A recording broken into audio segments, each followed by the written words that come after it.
The Mystics of Islam, written by Reynold A. Nicholson, narrated by Lomakayu. Introduction. The title of this book sufficiently explains why it is included in a series exemplifying the adventures and labors of individual seekers or groups of seekers in quest of reality. Sufism, the religious philosophy of Islam, is described in the oldest extant definition as the apprehension of divine realities, and Mohammedan mystics are fond of calling themselves al-Hallāj, the followers of the real. Al-Haq is the term generally used by Sufis when they refer to God. In attempting to set forth their central doctrines from this point of view, I shall draw to some extent on materials which I have collected during the last 20 years for a general history of Islamic mysticism, a subject so vast and many-sided that several large volumes would be required to do it anything like justice. Here I can only sketch in a broad outline certain principles, methods, and characteristic features of the inner life, as it has been lived by Muslims of every class and condition from the 8th century of our era to the present day. Difficult are the paths which they threaded, dark and bewildering the pathless heights beyond, but even if we may not hope to accompany the travelers to their journey's end, any information that we have gathered concerning their religious environment and spiritual history will help us to understand the strange experiences of which they write. In the first place, therefore, I propose to offer a few remarks on the origin and historical development of Sufism, its relation to Islam, and its general character. Not only are these matters interesting to the student of comparative religion, some knowledge of them is indispensable to any serious student of Sufism itself. It may be said, truly enough, that all mystical experiences ultimately meet in a single point, but that point assumes widely different aspects according to the mystic's religion, race, temperament, while the converging lines of approach admit of almost infinite variety. Though all the great types of mysticism have something in common, each is marked by peculiar characteristics resulting from the circumstances in which it arose and flourished. Just as the Christian type cannot be understood without reference to Christianity, so the Mohammedan type must be viewed in connection with the outward and inward development of Islam. The word mystic, which has passed from Greek religion into European literature, is represented in Arabic, Persian, and Turkish, the 3 chief languages of Islam, by Sufi. The terms, however, are not precisely synonymous, for Sufi has a specific religious connotation and is restricted by usage to those mystics who profess the Mohammedan faith. And the Arabic word, although in course of time it appropriated the high significance of the Greek, lips sealed by holy mysteries, eyes closed in visionary rapture, bore a humbler meaning when it first gained currency about 800 A.D. Until recently its derivation was in dispute. Most Sufis, flying in the face of etymology, have derived it from an Arabic root which conveys the notion of purity. This would make Sufi mean one who is pure in heart, or one of the elect. Some European scholars identified it with Sophos, in the sense of theosophist, but Knowledge, in an article written 20 years ago, showed conclusively that the name was derived from suf, wool, and was originally applied to those Muslim ascetics who, in imitation of Christian hermits, clad themselves in coarse woolen garb as a sign of penitence and renunciation of worldly vanities. The earliest Sufis were, in fact, ascetics and quietists rather than mystics, an overwhelming consciousness of sin combined with a dread, which it is hard for us to realize, of Judgment Day and the torments of hellfire, so vividly painted in the Quran, drove them to seek salvation in flight from the world. On the other hand, the Quran warned them that salvation depended entirely on the inscrutable will of Allah, who guides aright the good and leads astray the wicked. Their fate was inscribed on the eternal tables of his providence. Nothing could alter it. Only this was sure, that if they were destined to be saved by fasting and praying and pious works, then they would be saved. Such a belief ends naturally in quietism, complete and unquestioning submission to the divine will, an attitude characteristic of Sufism in its oldest form. The mainspring of Muslim religious life during the 8th century was fear. Fear of God, fear of hell, fear of death, fear of sin. But the opposite motive had already begun to make its influence felt, and produced in the saintly woman Rabia at least one conspicuous example of truly mystical self-abandonment. So far there was no great difference between the Sufi and the Orthodox Mohammedan zealot, except that the Sufis attached extraordinary importance to certain Quranic doctrines and developed them at the expense of others, which many Muslims might consider equally essential. It must also be allowed that the ascetic movement was inspired by Christian ideals and contrasted sharply with the active and pleasure-loving spirit of Islam. In a famous sentence, the Prophet denounced monkish austerities and bade his people devote themselves to the holy war against unbelievers. And he gave, as is well known, the most convincing testimony in favor of marriage. Although his condemnation of celibacy did not remain without effect, the conquest of Persia, Syria, and Egypt by his successors brought the Muslims into contact with ideas which profoundly modified their outlook on life and religion. European readers of the Quran cannot fail to be struck by its author's vacillation and inconsistency in dealing with the greatest problems. He himself was not aware of these contradictions, nor were they a stumbling block to his devout followers, whose simple faith accepted the Quran as the Word of God. But the rift was there, and soon produced far-reaching results. Hence arose Magites, who set faith above works and emphasized the divine love and goodness. The Qadarites, who affirmed, and the Jabarites, who denied, that men are responsible for their actions. The Mutazilites, who built a theology on the basis of reason, rejecting the qualities of Allah as incompatible with His unity, and predestinarianism as contrary to His justice. And finally the Ash'arites, the scholastic theologians of Islam, who formulated the rigid metaphysical and doctrinal system that underlies the creed of Orthodox Mohammedans at the present time. All these speculations, influenced as they were by Greek theology and philosophy, reacted powerfully upon Sufism. Early in the 3rd century of Hejira, the 9th after Christ, we find manifest signs of the new leaven stirring within. Not that Sufis ceased to mortify the flesh and take pride in their poverty, but they now began to regard asceticism as only the first stage of a long journey, the preliminary training for a larger spiritual life than the mere ascetic is able to conceive.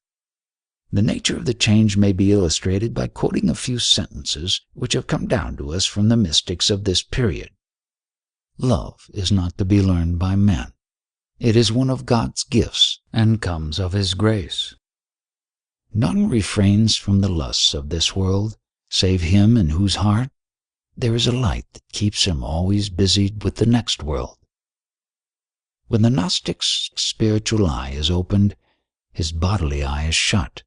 He sees nothing but God. If Gnosis were to take visible shape, all who looked thereon would die at the sight of its beauty and loveliness, and goodness and grace, and every brightness would become dark beside the splendor thereof. Compare Plato, Phaedrus, Jowett's translation. For sight is the keenest of our bodily senses, though not by that is wisdom seen. Her loveliness would have been transporting if there had been a visible image of her. Gnosis is nearer to silence than to speech. When the heart weeps because it has lost, the spirit laughs because it has found. Nothing sees God and dies, even as nothing sees God and lives. Because his life is everlasting, whoever sees it is thereby made everlasting. O God, I never listen to the cry of animals, or to the quivering of trees, or to the murmuring of water, or to the wobbling of birds, or to the rustling wind, or to the crashing thunder, without feeling them to be an evidence of thy unity and a proof that there is nothing like unto thee. O my God, I invoke thee in public as lords are invoked, but in private as loved ones are invoked. Publicly I say, O my God, but privately I say, O my beloved. These ideas, light, knowledge, and love, form, as it were, the keynotes of the new Sufism, and in the following chapters I shall endeavor to show how they were developed. Ultimately they rest upon a pantheistic faith, which deposed the one transcendent God of Islam and worshipped in his stead one real being who dwells and works everywhere, and whose throne is not less, but more, in the human heart than in the heaven of heavens. Before going further, it will be convenient to answer a question which the reader may have asked himself. Whence did the Muslims of the 9th century derive this doctrine? Modern research has proved that the origin of Sufism cannot be tracked back to a single definite cause, and has thereby discredited the sweeping generalizations which represent it, for instance, as a reaction of the Aryan mind against a conquering Semitic religion and as the product essentially of Indian or Persian thought. Statements of this kind, even when they are partially true, ignore the principle that in order to establish an historical connection between A and B, it is not enough to bring forward evidence of their likeness to one another, without showing at the same time, 1, that the actual relation of B to A was such as to render the assumed filiation possible, and 2, that the possible hypothesis fits in with all the ascertained and relevant facts. Now, the theories which I have mentioned do not satisfy these conditions. If Sufism was nothing but a revolt of the Aryan spirit, how are we to explain the undoubted fact that some of the leading pioneers of Mohammedan mysticism were natives of Syria and Egypt, and Arabs by race? Similarly, the advocates of a Buddhistic or Vedantic origin forget that the main current of Indian influence upon Islamic civilization belongs to a later epoch, whereas Muslim theology, philosophy, and science put forth their first luxuriant shoots on a soil that was saturated with Hellenistic culture. The truth is that Sufism is a complex thing, and therefore no simple answer can be given to the question how it originated.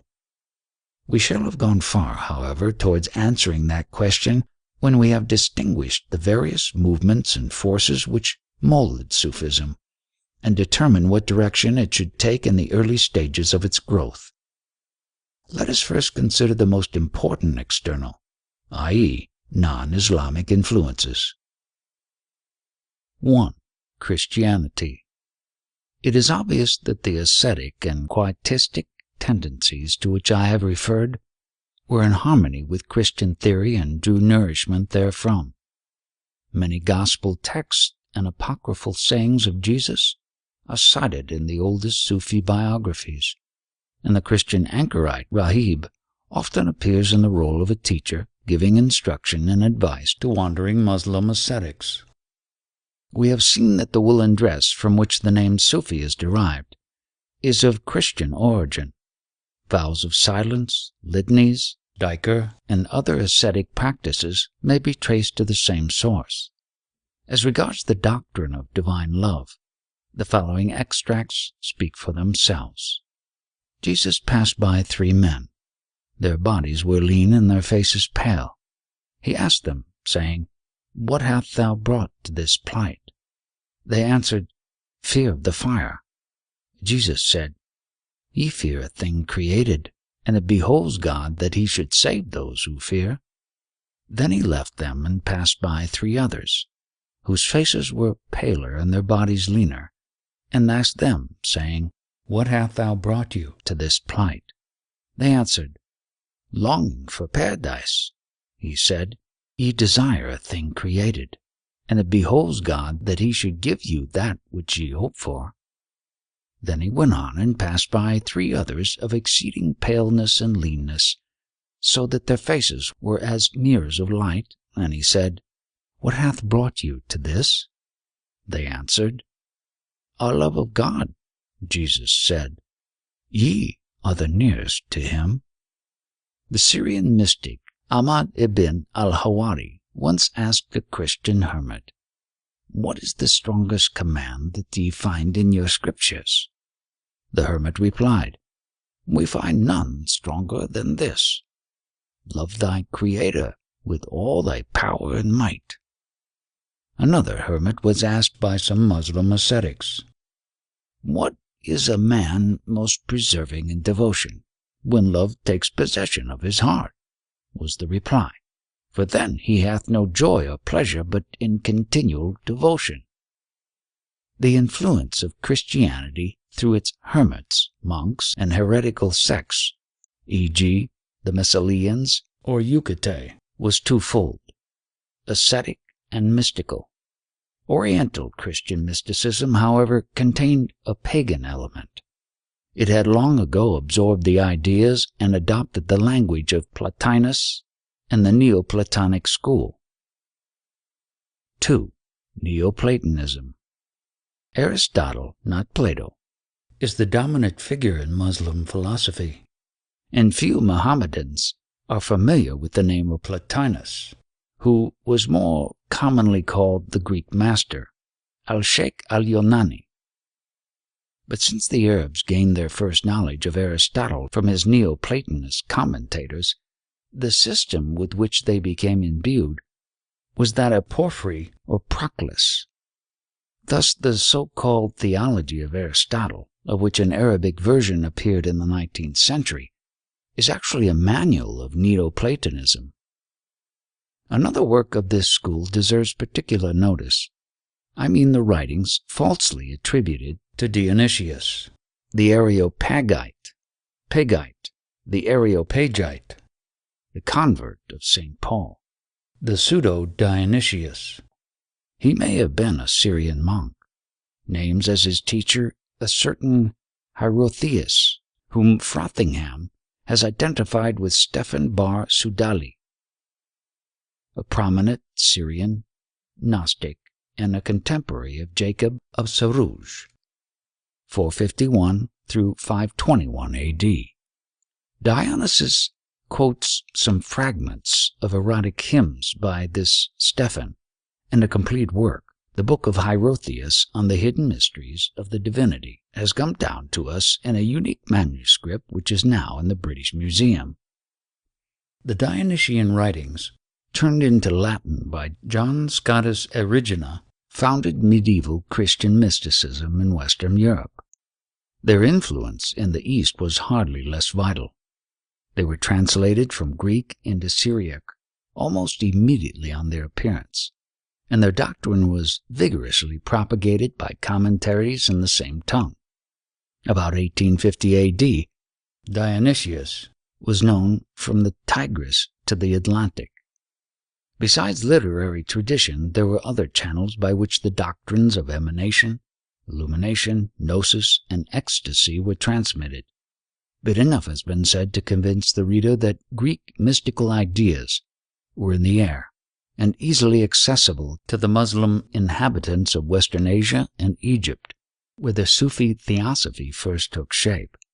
One of those who bore the chief part in its development, Dhul-Nun the Egyptian, is described as a philosopher and alchemist, in other words, a student of Hellenistic science. when it is added that much of his speculation agrees with what we find, for example in the writings of Dionysius, we are drawn irresistibly to the conclusion, which, as I have pointed out, is highly probable on general grounds, that Neo-Platonism poured into Islam a large tincture of the same mystical element in which Christianity was already steeped. 3. Gnosticism.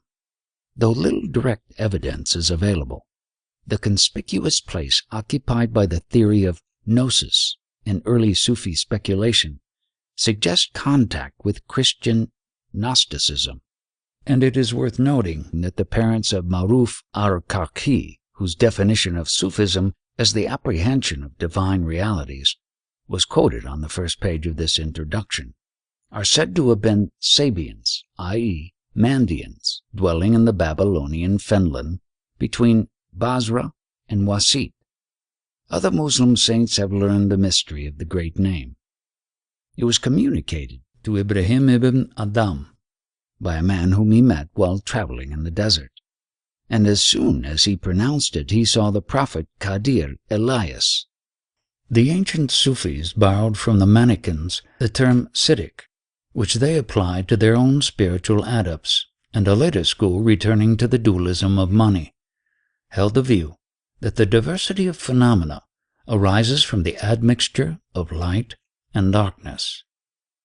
The ideal of human action is freedom from the taint of darkness, and the freedom of light from darkness means the self-consciousness of light as light.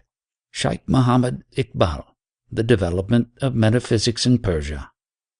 The following version of the doctrine of the 70,000 veils, as explained by a modern Rifai dervish, shows clear traces of Gnosticism and is so interesting that I cannot refrain from quoting it here. 70,000 veils separate Allah, the one reality, from the world of matter and of sense, and every soul passes before his birth through these 70,000.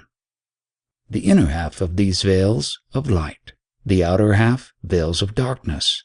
For every one of the veils of light passed through in this journey towards birth, the soul puts off a divine quality, and for every one of the dark veils it puts on an earthly quality. Thus the child is born weeping, for the soul knows its separation from Allah, the one reality. And when the child cries in its sleep, it is because the soul remembers something of what it has lost. Otherwise the passage through the veils has brought with it forgetfulness, nisyan, and for this reason man is called insan. He is now, as it were, in prison in his body, and separated by these thick curtains from Allah. But the whole purpose of Sufism, the way of the dervish, is to give him an escape from this prison, an apocalypse of the 7,000 veils, a recovery of the original unity with the One, while still in this body. The body is not to be put off, it is to be refined and made spiritual, a help and not a hindrance to the spirit. It is like a metal that has to be refined by fire and transmuted, and the sheikh tells the aspirant that he has the secret of this transmutation. We shall throw you into the fire of spiritual passion, he says, and you will emerge refined. The Way of a Mohammedan Mystic, by W.H.D. Gardner. 4. Buddhism. Before the Mohammedan conquest of India in the 11th century, the teaching of Buddha exerted considerable influence in eastern Prussia and Transoxania. We hear of flourishing Buddhist monasteries in Balkh, the metropolis of ancient Bactria, a city famous for the number of Sufis who resided in it. Professor Goldzeher has called attention to the significant circumstance that the Sufi ascetic Ibrahim ibn Adam appears in Muslim legend as a prince of Balkh who abandoned his throne and became a wandering dervish, the story of Buddha over again. The Sufis learned the use of rosaries from Buddhist monks, and without entering into details, it may be safely asserted, so far as it is one of ethical self-culture ascetic meditation, and intellectual abstraction, owes a good deal to Buddhism, but the features which the two systems have in common only accentuate the fundamental difference between them. In spirit, they are poles apart. The Buddhist moralizes himself. The Sufi becomes moral only through knowing and loving God. The Sufi conception of the passing away, fana, of individual self in universal being, is certainly, I think, of Indian origin. Its first great exponent was the Persian mystic Bayazid Bistam, who may have received it from his teacher Abu Ali Sind. Here are some of his sayings. Creatures are subject to changing states, but the Gnostic has no state, because his vestiges are effaced, his essence annihilated by the essence of another, and his traces are lost in another's traces. 30 years the high God was my mirror. Now I am my own mirror. I.e., according to the explanation given by his biographer, that which I was, I am no more, for I and God is a denial of the unity of God. Since I am no more, the high God is his own mirror. I went from God to God until they cried from me, in me, O thou I. This, it will be observed, is not Buddhism, but the pantheism of Vedanta. We cannot identify fana with nirvana unconditionally. Both terms imply the passing away of individuality, but while nirvana is purely negative, fana is accompanied by bhaka, everlasting life in God. The rapture of the Sufi who has lost himself in ecstatic contemplation of the divine beauty is entirely opposed to the passionless intellectual serenity of al-Hallāj. I emphasize this contrast because, in my opinion, the influence of Buddhism on Mohammedan thought has been exaggerated. Much is attributed to Buddhism that is Indian rather than specific Buddhistic. The fana theory of the Sufis is a case in point.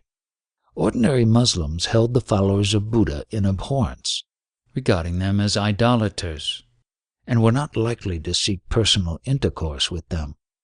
On the other hand, for nearly 1,000 years before the Mohammedan conquest, Buddhism had been powerful in Bactria and Eastern Prussia generally. It must therefore have affected the development of Sufism in these regions.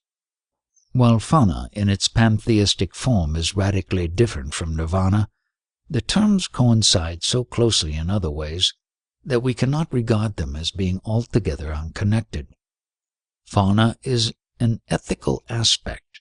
It involves the extinction of all passions and desires, the passing away of evil qualities and of evil actions which they produce is said to be brought about by the continuance of the corresponding good qualities and actions. Compare this with the definition of nirvana given by Professor Rhys Davids. The extinction of that sinful, grasping condition of mind and heart, which would otherwise, according to the great mystery of karma, be the cause of renewed individual existence. That extinction is to be brought about by and runs parallel with the growth of the opposite condition of mind and heart, and it is complete when that opposite condition is reached. Apart from the doctrine of karma, which is alien to Sufism, these definitions of fana, viewed as a moral state, and nirvana, agree almost word for word. It would be out of place to pursue the comparison further, but I think we may conclude that the Sufi theory of fana was influenced to some extent by Buddhism as well as by Perso-Indian pantheism. The receptivity of Islam to foreign ideas has been recognized by every unbiased inquirer, and the history of Sufism is only a single instance of the general rule. But this fact should not lead us to seek in such ideas an explanation of the whole question which I am now discussing, or to identify Sufism itself with the extraneous ingredients which it absorbed and assimilated in the course of its development. Even if Islam had been miraculously shut off from contact with foreign religions and philosophers, some form of mysticism would have arisen within it, for the seeds were already there. Of course, we cannot isolate the internal forces working in this direction, since they were subject to the law of spiritual gravitation. The powerful currents of thought discharged through the Mohammedan world by the great non-Islamic systems above mentioned gave a stimulus to the various tendencies within Islam which affected Sufism, either positively or negatively. As we have seen, its oldest type is an ascetic revolt against luxury and worldliness. Later on, the prevailing rationalism and skepticism provoked counter-movements toward intuitive knowledge and emotional faith, and also an orthodox reaction which in its turn drove many earnest Muslims into the ranks of the mystics. How, it may be asked, could a religion founded on the simple and austere monotheism of Mohammed tolerate these new doctrines, much less make terms with them? It would seem impossible to reconcile the transcendent personality of Allah with an immanent reality which is the very life and soul of the universe. Yet Islam has accepted Sufism. The Sufis, instead of being excommunicated, are securely established in the Mohammedan Church, and the legend of the Muslim saints records the wildest excesses of Oriental pantheism. Let us return for a moment to the Quran, that infallible touchstone by which every Mohammedan theory and practice must be proved. Are any germs of mysticism to be found there?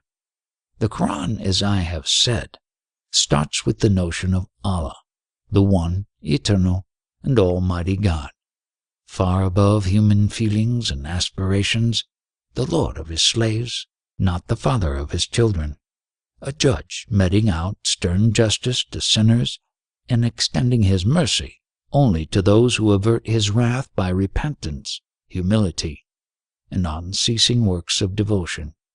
A God of fear rather than of love. This is one side, and certainly the most prominent side of Mohammed's teaching.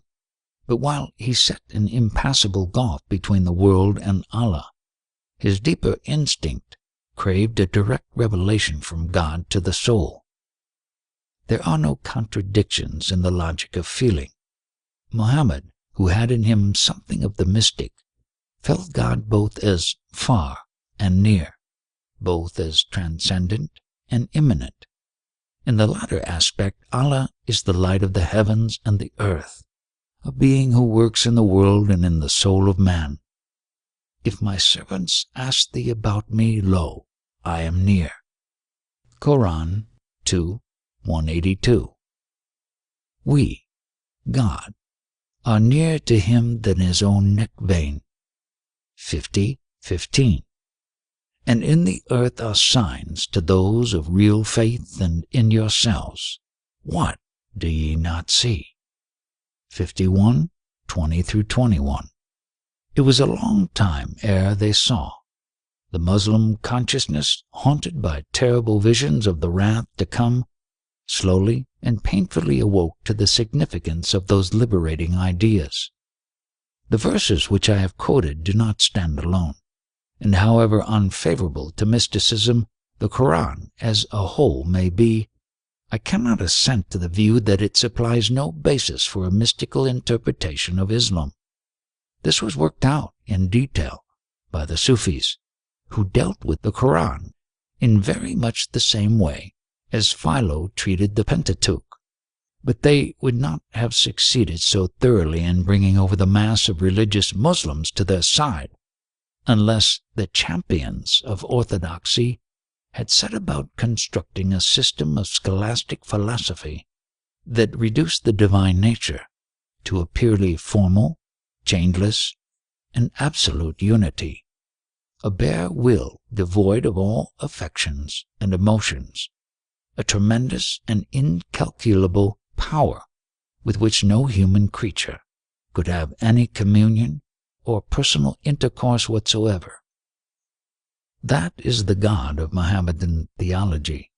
That was the alternative to Sufism. Therefore, all thinking religious Muslims are mystics. As Professor D.B. MacDonald, one of our best authorities on the subject, has remarked, and he adds, all too are pantheists, but some do not know it. The relation of individual Sufis to Islam varies from more or less entire conformity to a mere nominal profession of belief in Allah and His Prophet. While the Quran and the traditions are generally acknowledged to be the unalterable standard of religious truth, this acknowledgment does not include the recognition of any external authority which shall decide what is orthodox and what is heretical. Creeds and catechisms count for nothing in the Sufi's estimation. Why should he concern himself with these when he possesses a doctrine derived immediately from God? And he reads the Quran with studious meditation and rapt attention. Lo, the hidden meanings, infinite, inexhaustible, of the holy word flash upon his inward eye. This is what the Sufis call istinbat, a sort of intuitive deduction, the mysterious inflow of divinely revealed knowledge into hearts made pure by repentance and filled with the thought of God, and the outflow of that knowledge upon the interpreting tongue. Naturally, the doctrines elicited by means of istinbat do not agree very well either with Mohammedan theology or with each other, but the discord is easily explained. Theologians who interpret the letter cannot be expected to reach the same conclusions as mystics, who interpret the spirit, and if both classes differed amongst themselves, that is a merciful dispensation of divine wisdom, since theological controversy serves to extinguish religious error, while the variety of mystical truth corresponds to the manifold degrees and modes of mystical experience. In the chapter on Gnosis, I shall enter more fully into the attitude of the Sufis toward positive religion. It is only a rough and ready account of the matter to say that many of them have been good Muslims, many scarcely Muslims at all, and a third party, perhaps the largest, Muslims after a fashion. During the early Middle Ages, Islam was a growing organism, and gradually became transformed under the influence of diverse movements, of which Sufism itself was one. Mohammedan orthodoxy in its present shape owes much to Ghazali, and Ghazali was a Sufi. Through his work and example, the sophistic interpretation of Islam has in no small measure been harmonized with the rival claims of reason and tradition. But just because of this, he is less valuable than mystics of a purer type to the student who wishes to know what Sufism is. Although the numerous definitions of Sufism which occur in Arabic and Persian books on the subject are historically interesting, their chief importance lies in showing that Sufism is undefinable. Jalaluddin Rumi, in his Masnavi, tells a story about an elephant which some Hindus were exhibiting in a dark room. Many people gathered to see it, but as the place was too dark to permit them to see the elephant, they all felt it with their hands to gain an idea of what it was like. One felt its trunk and said that the animal resembled a water pipe. Another felt its ear and said that it must be a large fan. Another its leg and thought it must be a pillar. Another felt its back and declared that the beast must be like an immense throne. So it is with those who define Sufism. They can only attempt to express what they themselves have felt, and there is no conceivable formula that will comprise every shade of personal and intimate religious feeling.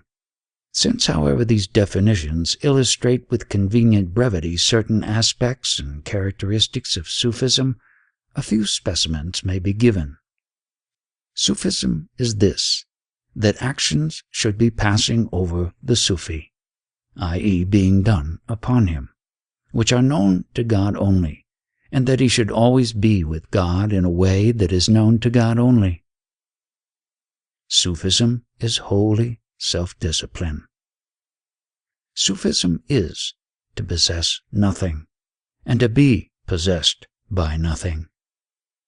Sufism is not a system composed of rules or sciences, but a moral disposition, i.e., if it were a rule, it could be made one's own by strenuous exertion, and if it were a science, it could be acquired by instruction.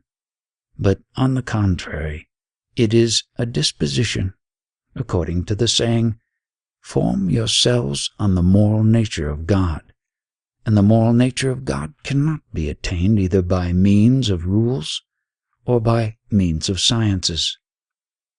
Sufism is freedom and generosity in absence of self-constraint.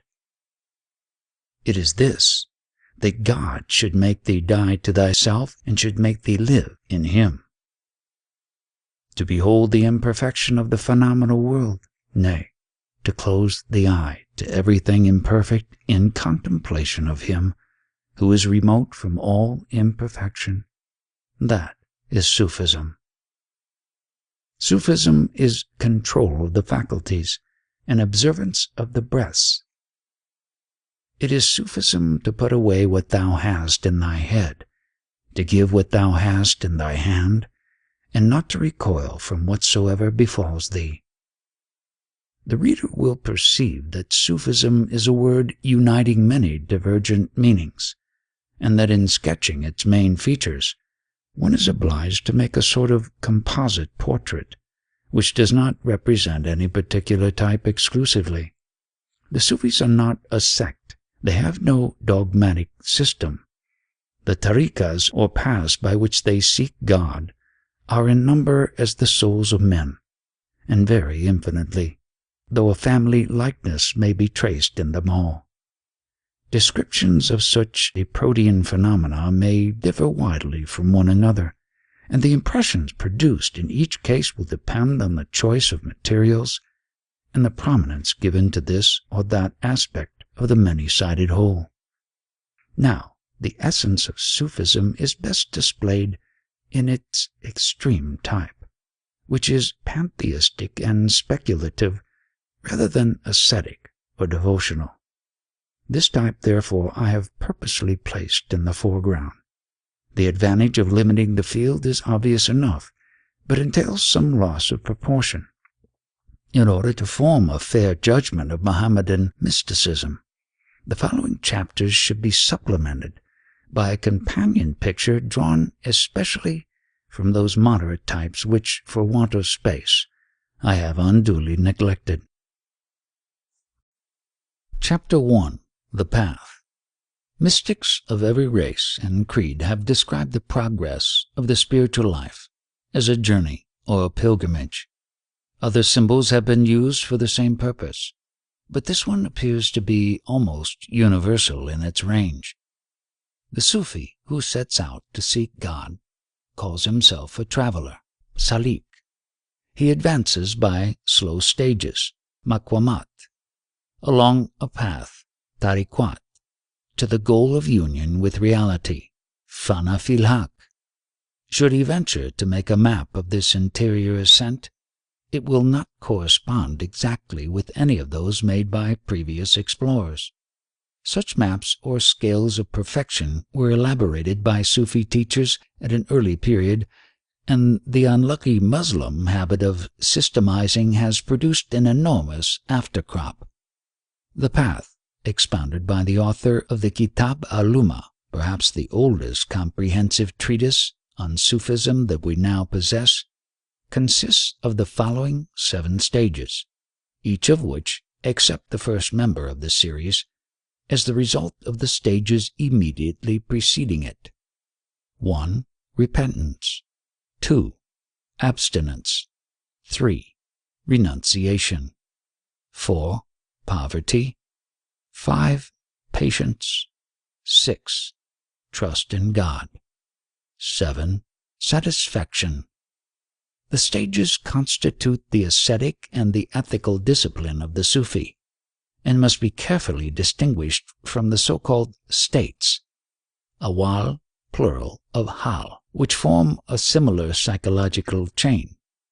The writer whom I have just quoted enumerates 10 states: meditation, nearness to God, love, fear, hope, longing, intimacy, tranquility, contemplation, and certainty. While the stages can be acquired and mastered by one's own efforts, the states are spiritual feelings and dispositions over which a man has no control.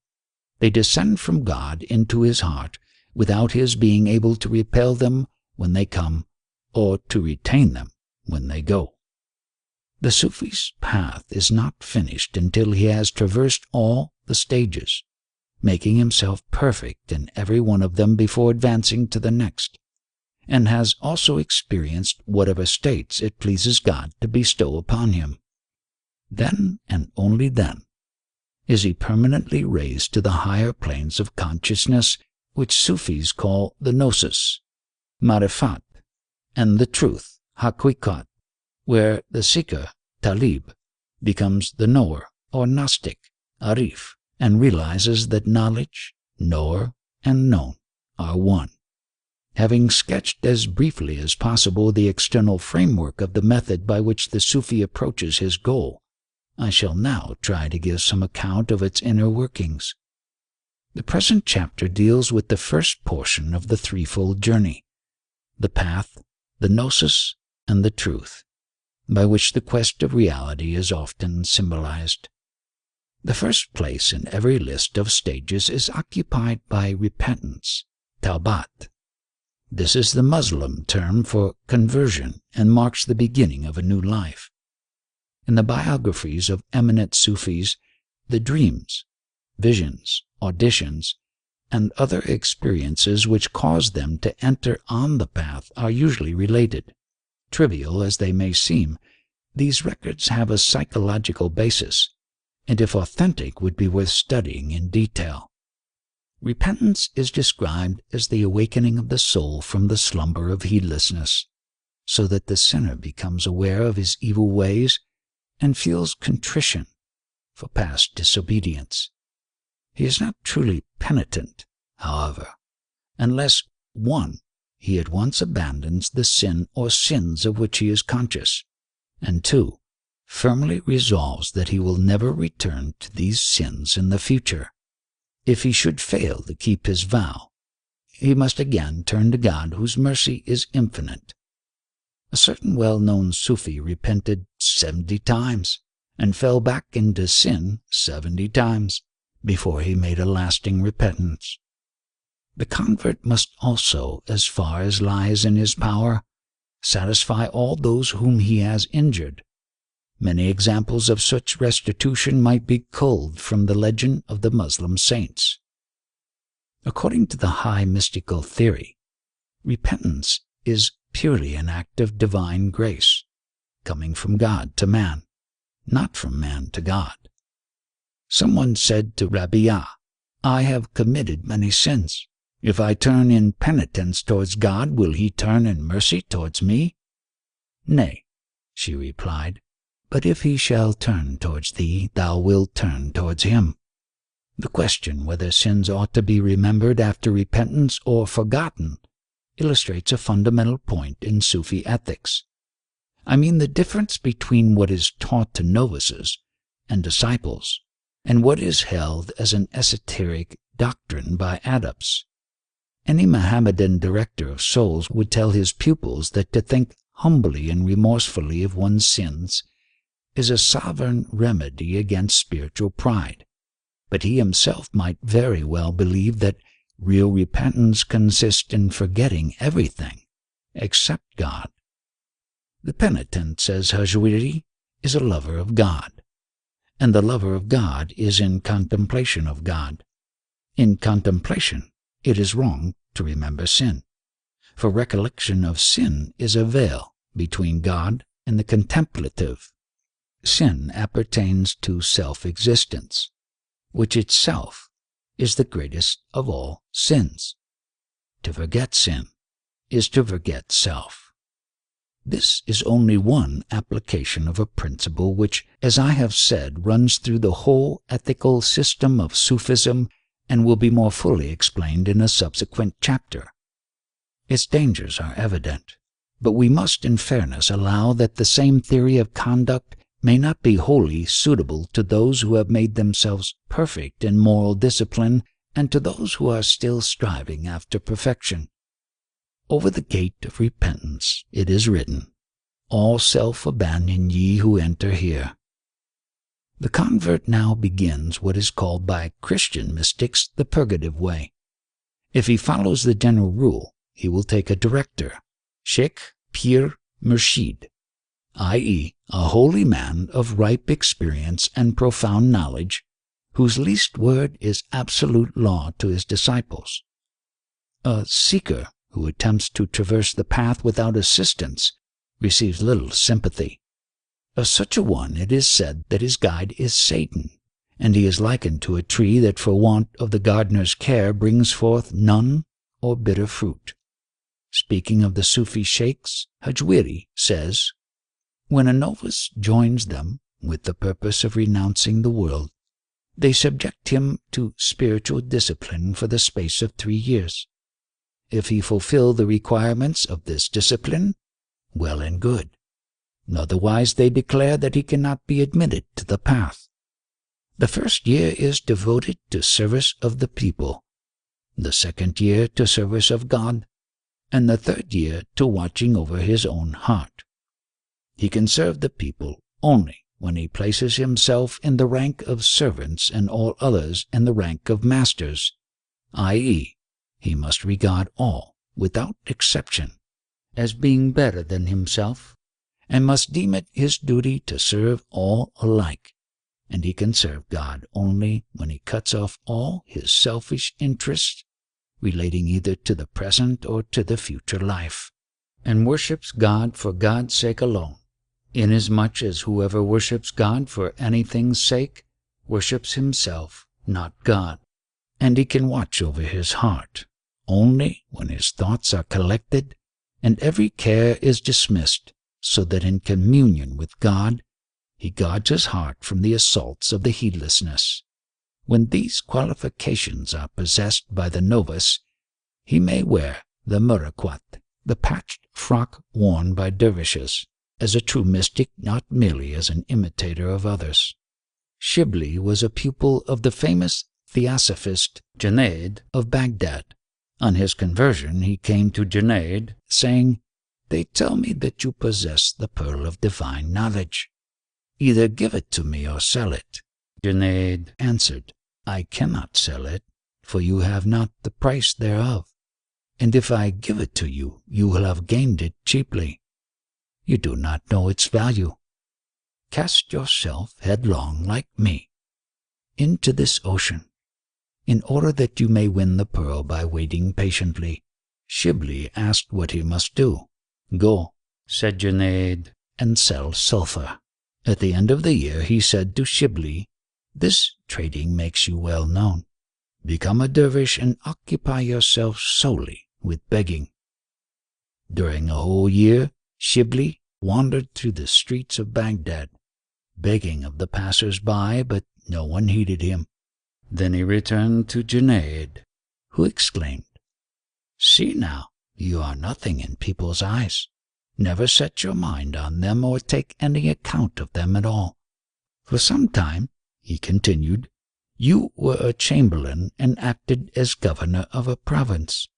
Go to that country and ask pardon of all those whom you have wronged." Shibli obeyed and spent 4 years in going from door to door, until he had obtained an acquaintance from every person except one, whom he failed to trace. On his return, Junaid said to him, "You still have some regard to reputation. Go and be a beggar for 1 year more." Every day Shibli used to bring the alms that were given him to Junaid, who bestowed them on the poor and kept Shibli without food until the next morning, When a year had passed in this way, Janae accepted him as one of his disciples on condition that he should perform the duties of a servant to the others. After a year's service, Junaid asked him, "What think you of yourself now?" Shibli replied, "I deem myself the meanest of God's creatures." "Now," said the master, "your faith is firm." I need not dwell on the details of this training, the fasts and vigils, the vows of silence, the long days and nights of solitary meditation, all the weapons and tactics, in short, of that battle against oneself which the Prophet declared to be more painful and meritorious than the holy war. On the other hand, my readers will expect me to describe in a general way the characteristic theories and practices for which the path is a convenient designation. These may be treated under the following heads: poverty, mortification, trust in God, and recollection. Whereas poverty is negative in nature, involving detachment from all that is worldly and unreal, the three remaining terms denote the positive counterpart of that process, namely the ethical discipline by which the soul is brought into harmonious relations with reality. The fatalistic spirit which brooded darkly over the childhood of Islam, the feeling that all human actions are determined by an unseen power and in themselves are worthless and vain, caused renunciation to become the watchword of early Muslim asceticism. Every true believer is bound to abstain from unlawful pleasures, but the ascetic acquires merit by abstaining from those which are lawful. At first, renunciation was understood almost exclusively in a material sense. To have as few worldly goods as possible seemed the surest means of gaining salvation. Dawood al-Tai owned nothing except a mat of rushes, a brick which he used as a pillow, and a leathern vessel which served him for drinking and washing. A certain man dreamed that he saw Malik ibn Dinar and Muhammad ibn Wasi being led into paradise, and that Malik was admitted before his companion. He cried out in astonishment, for he thought Muhammad ibn Wasi had a superior claim to the honor. "Yes," came the answer, "but Muhammad ibn Wasi possessed 2 shirts and Malik only 1. That is the reason why Malik is preferred." The Sufi ideal of poverty goes far beyond this.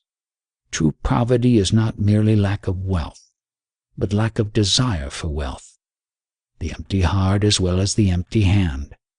The poor man, fakir, and the mendicant, dervish, are names by which the Mohammedan mystic is proud to be known, because they imply that he is stripped of every thought or wish that would divert his mind from God.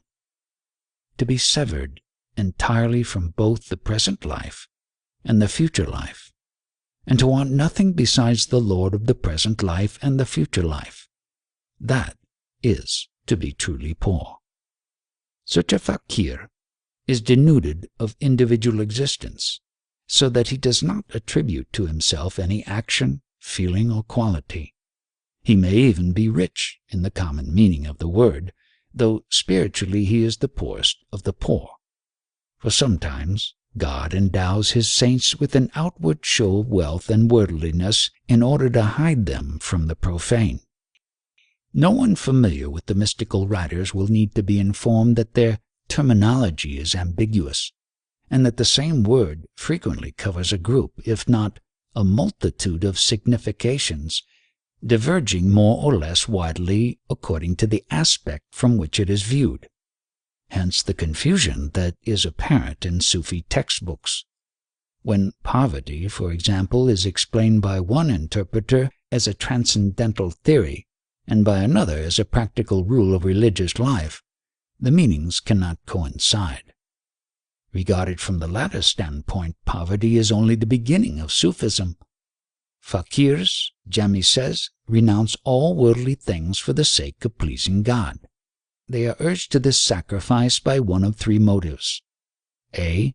Hope of an easy reckoning on the day of judgment, or fear of being punished; B. desire of paradise. C. Longing for spiritual peace and inward composure. Thus, inasmuch as they are not disinterested but seek to benefit themselves, they rank below the Sufi, who has no will of his own and depends absolutely on the will of God. It is the absence of self that distinguishes the Sufi from the fakir. Here are some maxims for dervishes. Do not beg unless you are starving. The Caliph Omar flogged a man who begged after having satisfied his hunger. When compelled to beg, do not accept more than you need. Be good-natured and uncomplaining, and thank God for your poverty. Do not flatter the rich for giving, nor blame them for withholding. Dread the loss of poverty more than the rich man dreads the loss of wealth. Take what is voluntarily offered. It is the daily bread which God sends to you. Do not refuse God's gift. Let no thought of the morrow enter your mind, else you will incur everlasting perdition. Do not make God a springe to catch alms.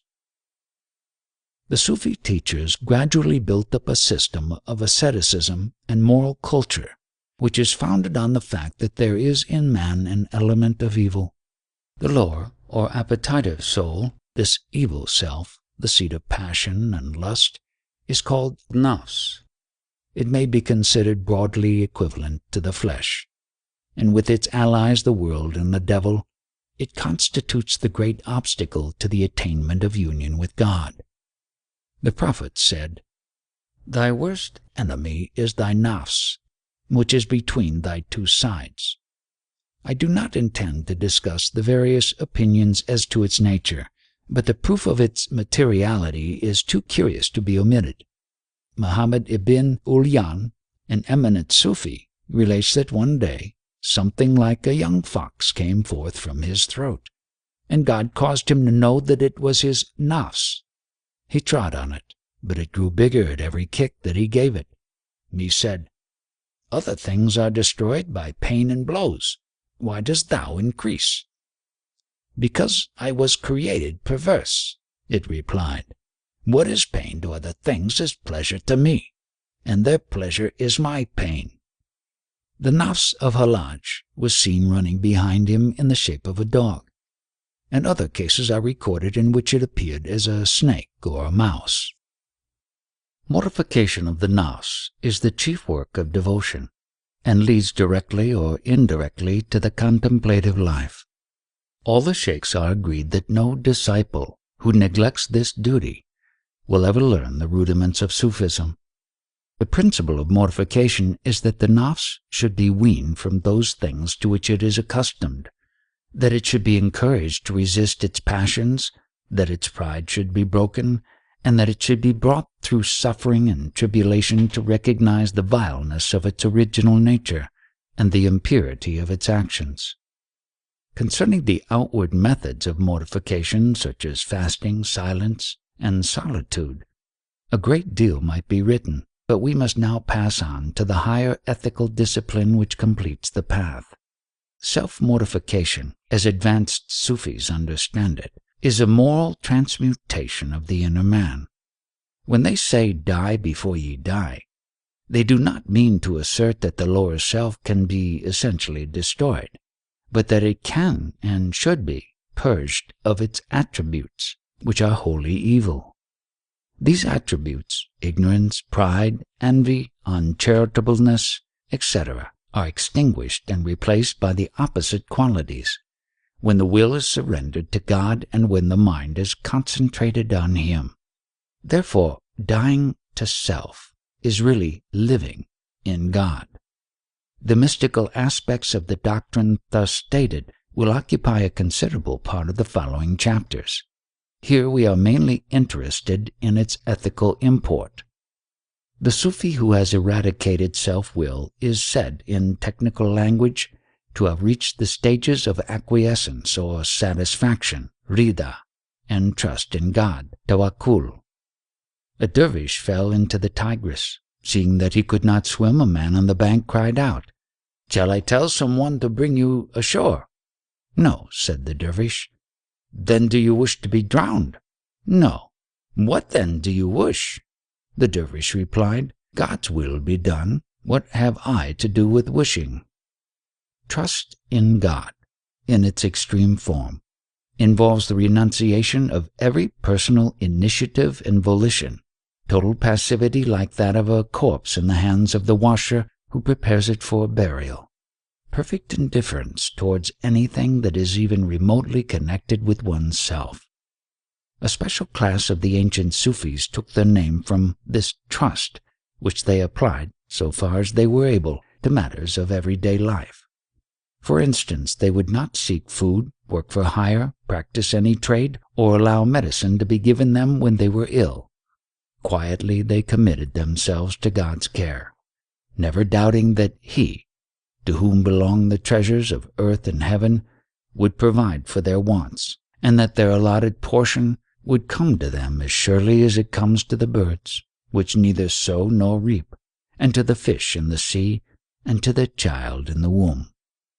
These principles depend ultimately on the Sufistic theory of the divine unity, as it is shown by Shakik or Balkh in the following passage. There are three things which a man is bound to practice. Whosoever neglects any one of them must needs neglect them all, and whosoever cleaves to any one of them must needs cleave to them all. Strive, therefore, to understand and consider heedfully. The first is this, that with your mind and your tongue and your actions you declare God to be one, and that having declared Him to be one, and having declared that none benefits you or harms you except Him, you devote all your actions to Him alone. If you act a single jot of your actions for the sake of another, your thought and speech are corrupt, since your motive in acting for another's sake must be hope or fear. And when you act from hope or fear of other than God, who is the Lord and sustainer of all things, you have taken to yourself another God to honor and venerate. Secondly, that while you speak and act in the sincere belief that there is no God except Him, you should trust Him more than the world or money or uncle or father or mother or any one on the face of the earth. Thirdly, when you have established these two things, namely, sincere belief in the unity of God and trust in Him, it behoves you to be satisfied with Him and not to be angry on account of anything that vexes you. Beware of anger. Let your heart be with Him always. Let it not be withdrawn from Him for a single moment. The trusting Sufi has no thought beyond the present hour. On one occasion, Shakik asked those who sat listening to his discourse, "If God causes you to die today, think ye that He will demand from you the prayers of tomorrow?" They answered, "No, how should He demand from us the prayers of a day on which we are not alive?" Shakik said, "Even as He will not demand from you the prayers of tomorrow, so do ye not seek from Him the preventer of tomorrow. It may be that ye will not live so long." In view of the practical consequences of attempting to live on trust, it is not surprising to read the advice given to those who would perfectly fulfill the doctrine. Let them dig a grave and bury themselves. Later Sufis hold that active exertion for the purpose of obtaining the means of subsistence is quite compatible with trust, according to the saying of the Prophet, "Trust in God and tie the camel's leg." They define tawakkul as an habitual state of mind, which is impaired only by self-pleasing thoughts, e.g., it was accounted a breach of trust to think paradise is a more desirable place than hell. What type of character is such a theory likely to produce? At the worst, a useless drone and hypocrite preying upon his fellow creatures. At the best, a harmless dervish who remains unmoved in the midst of sorrow, meets praise and blame with equal indifference, and accepts insults, blows, torture, and death as mere incidents in the eternal drama of destiny. This cold morality, however, is not the highest of which Sufism is capable. The highest morality springs from nothing but love, when self-surrender becomes self-devotion. Of that I shall have something to say in due time. Among the positive elements in the Sufi discipline, there is one that Muslim mystics unanimously regard as the keystone of practical religion. I refer to the dhikr, an exercise well known to Western readers from the careful description given by Edward Lane in his Modern Egyptians and by Professor D.B. MacDonald in his recently published Aspects of Islam. The term dhikr, recollection, seems to me the most appropriate equivalent in English, signifies mentioning, remembering, or simply thinking of. In the Quran, the faithful are commanded to remember God often, a plain act of worship without any mystical savor. But the Sufis made a practice of repeating the name of God or some religious formula, e.g., glory to Allah, Subhan Allah, there is no God but Allah, La ilaha illa la, accompanying the mechanical intonation with an intense concentration of every faculty upon the single word or phrase. And they attach greater value to this irregular litany, which enables them to enjoy uninterrupted communion with God, than to the 5 services of prayer performed at fixed hours of the day and night by all Muslims. Recollection may be either spoken or silent, but it is best, according to the usual opinion, that the tongue and mind should cooperate. Salah bin Abdallah bade one of his disciples endeavor to say Allah, Allah, the whole day without intermission. When he had acquired the habit of doing so, Salah instructed him to repeat the same words during the night until they came forth from his lips even while he was asleep. Now, said he, be silent and occupy yourself with recollecting them.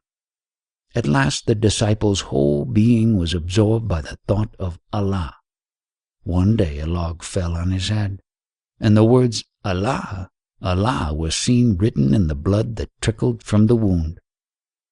Ghazali describes the method and effects of dhikr in a passage which MacDonald has summarized as follows.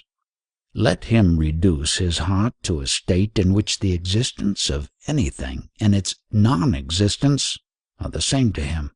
Then let him sit alone in some corner, limiting his religious duties to what is absolutely necessary, and not occupying himself either with reciting the Quran or considering its meaning or with books of religious traditions or with anything of the sort.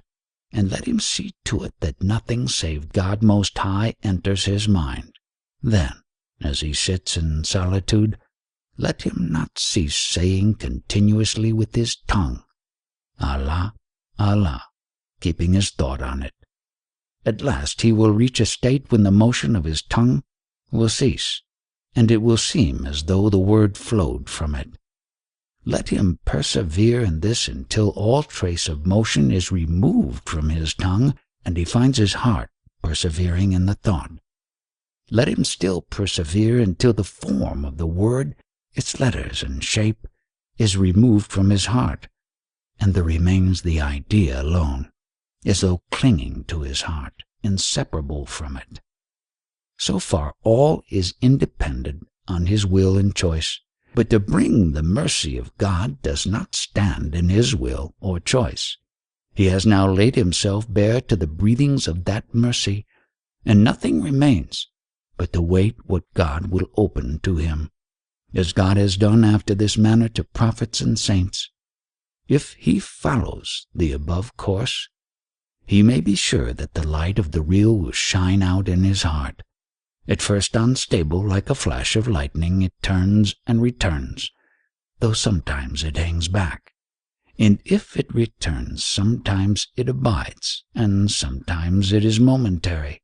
And if it abides, sometimes its abiding is long, and sometimes short. Another Sufi puts the gist of the matter in a sentence, thus: the first stage of a dhikr is to forget self, and the last stage is the effacement of the worshipper in the act of worship, without consciousness of worship. and such absorption in the object of worship as precludes return to the subject thereof. Recollection can be aided in various ways. When Shibli was a novice, he went daily into a cellar, taking with him a bundle of sticks. If his attention flagged, he would beat himself until the sticks broke, and sometimes the whole bundle would be finished before evening. Then he would dash his hands and feet against the wall. The Indian practice of inhaling and exhaling the breath was known to the Sufis of the 9th century and was much used afterwards. Among the dervish orders, music, singing, and dancing are favourite means of inducing the state of trance called passing away, fana, which, as appears from the definition quoted above, is the climax and raison d'être of the method. In meditation, muraqabat, we recognize a form of self-concentration, similar to the Buddhistic dhyana and samadhi. This is what the Prophet meant when he said, "Worship God as though thou sawest him, for if thou seest him not, yet he sees thee." Anyone who feels sure that God is always watching over him will devote himself to meditating on God, and no evil thoughts or diabolic suggestions will find their way into his heart. Nuri used to meditate so intently that not a hair on his body stirred. He declared that he had learned this habit from a cat, which was observing a mouse-hole, and that she was far more quiet than he. Abu Sa'id ibn Abi al-Khayyar kept his eyes fixed on his navel. It is said that the devil is smitten with epilepsy when he approaches a man thus occupied, just as happens to other men when the devil takes possession of them. This chapter will have served its purpose if it has brought before my readers a clear view of the main lines on which the preparatory training of the Sufi is conducted.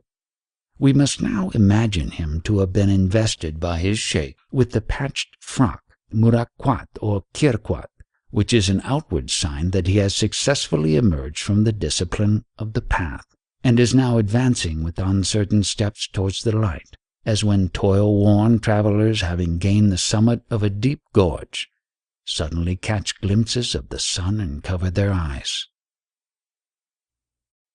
Chapter 2. Illumination and Ecstasy. God, who is described in the Quran as the light of the heavens and the earth, cannot be seen by the bodily eye. He is visible only to the inward sight of the heart. In the next chapter we shall return to this spiritual organ, but I am not going to enter into the intricacies of Sufi psychology any further than is necessary. The vision of the heart, Ruyat al-Qalb, is defined as the heart's beholding, by the light of the certainty, that which is hidden in the unseen world. This is what Ali meant when he was asked, "Do you see God?" And he replied, "How should we worship one whom we do not see?" The light of the intuitive certainty, yakin, by which the heart sees God is a beam of God's own light cast therein by himself, else no vision of him were possible. 'Tis the sun's self that lets the sun be seen.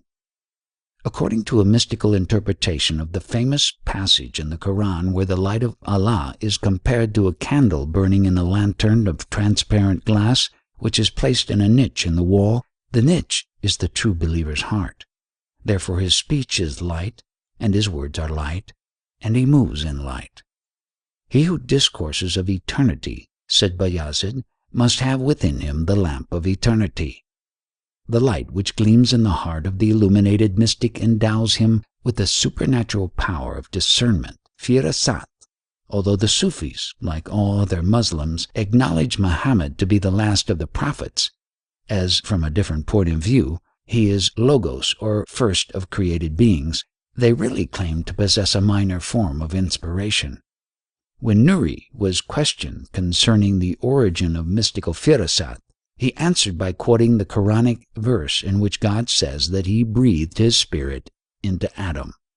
But the more orthodox Sufis, who strenuously combat the doctrine that the human spirit is uncreated and eternal, affirm that firasat is the result of knowledge and insight, metaphorically called light or inspiration, which God creates and bestows upon His favorites.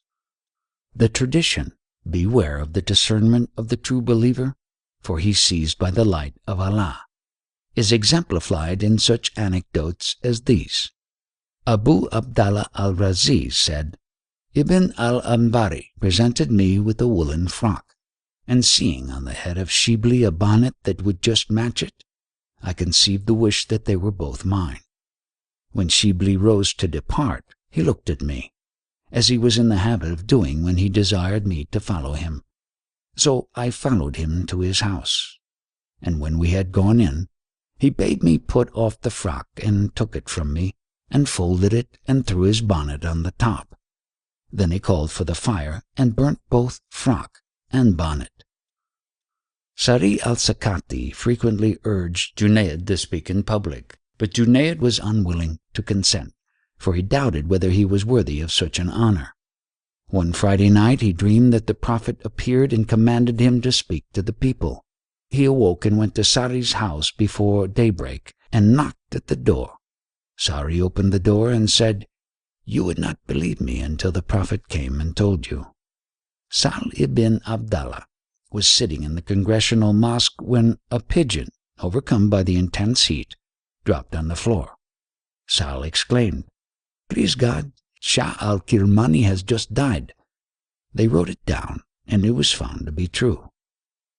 When the heart is purged of sin and evil thoughts, the light of certainty strikes upon it and makes it a shining mirror, so that the devil cannot approach it without being observed.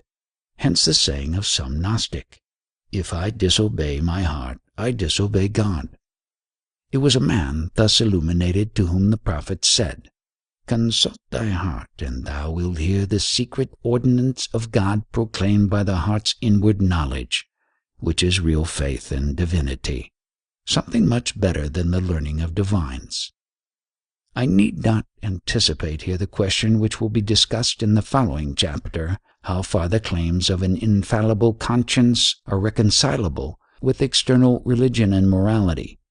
The Prophet, too, prayed that God would put a light into his ear and into his eye, and after mentioning the different members of his body, he concluded, "And make the whole of me one light." The readers should be reminded that most, if not all, mystical traditions ascribed to Muhammad were forged and fathered upon him by the Sufis, who represent themselves as the true interpreters of his esoteric teaching. From illumination of gradually increasing splendor, the mystic rises to contemplation of the divine attributes, and ultimately, when his consciousness is wholly melted away, he becomes transubstantiated, tajawara, in the radiance of the divine essence. This is the station of well-doing, ihsan, for God is with the well-doers. Quran 29:69. And we have prophetic authority for the statement that well-doing consists in worshipping God as though thou wert seeing Him. I will not waste time and abuse the patience of my readers by endeavoring to classify and describe these various grades of illumination, which may be depicted symbolically but cannot be explained in scientific language. We must allow the mystics to speak for themselves. Granted that their teaching is often hard to understand, it conveys more of the truth than we ever hope to obtain from analysis and dissection. Here are two passages from the oldest Persian treatise on Sufism, the Kashf al-Majhub of Hajwiri. It is related that Sari al-Sakwati said, "O God, whatever punishment thou mayest inflict upon me, do not punish me with the humiliation of being veiled from thee, because if I am not veiled from thee, my torment and affliction will be lightened by the recollection and contemplation of thee. But if I am veiled from thee, even thy bounty will be deadly to me. There is no punishment in hell more painful and hard to bear than that of being veiled. If God were revealed in hell to the people of hell, sinful believers would never think of paradise, since the sight of God would so fill them with joy that they would not feel bodily pain. and in paradise there is no pleasure more perfect than unveiledness. If the people there enjoyed all the pleasures of that place and other pleasures 100-fold, but were veiled from God, their hearts would be utterly broken. Therefore it is the way of God to let the hearts of those who love Him have vision of Him always, in order that the delight thereof may enable them to endure every tribulation. And they say in their visions, We deem all torments more desirable than to be veiled from Thee. When Thy beauty is revealed to our hearts, we take no thought of affliction. There are really two kinds of contemplation. The former is the result of perfect faith, the latter of rapturous love. For in the rapture of love a man attains to such a degree that his whole being is absorbed in the thought of his beloved, and he sees nothing else. Muhammad ibn Wasi said, I never saw anything without seeing God therein, i.e. through perfect faith. Shibli said, I never saw anything except God, i.e. in the rapture of love and the fervor of contemplation. One mystic sees the act with his bodily eye, and as he looks beholds the agent with his spiritual eye. Another is rapt by love of the agent from all things else, so that he sees only the agent. The one method is demonstrative, the other is ecstatic. In the former case, a manifest proof is derived from the evidences of God. In the latter case, the seer is enraptured and transported by desire. Evidences are availed to him, because he who knows a thing does not care for aught besides, and he who loves a thing does not regard aught besides, but renounces contention with God and interference with Him in His decrees and acts. When the lover turns his eye away from created things, he will inevitably see the Creator with his heart. God hath said, Tell the believers to close their eyes. Quran 24:30, i.e., to close their bodily eyes to lust and their spiritual eyes to created things. He who is the most sincere in self-mortification is most firmly grounded in contemplation. Salih bin Abdallah of Tastara said, If anyone shuts his eye to God for a single moment, he will never be rightly guided all his life long, because to regard other than God is to be handed over to other than God, and one who is left at the mercy of other than God is lost. Therefore, the life of contemplatives is the time during which they enjoy contemplation. Time spent in ocular vision they do not reckon as life, for that to which them is really death.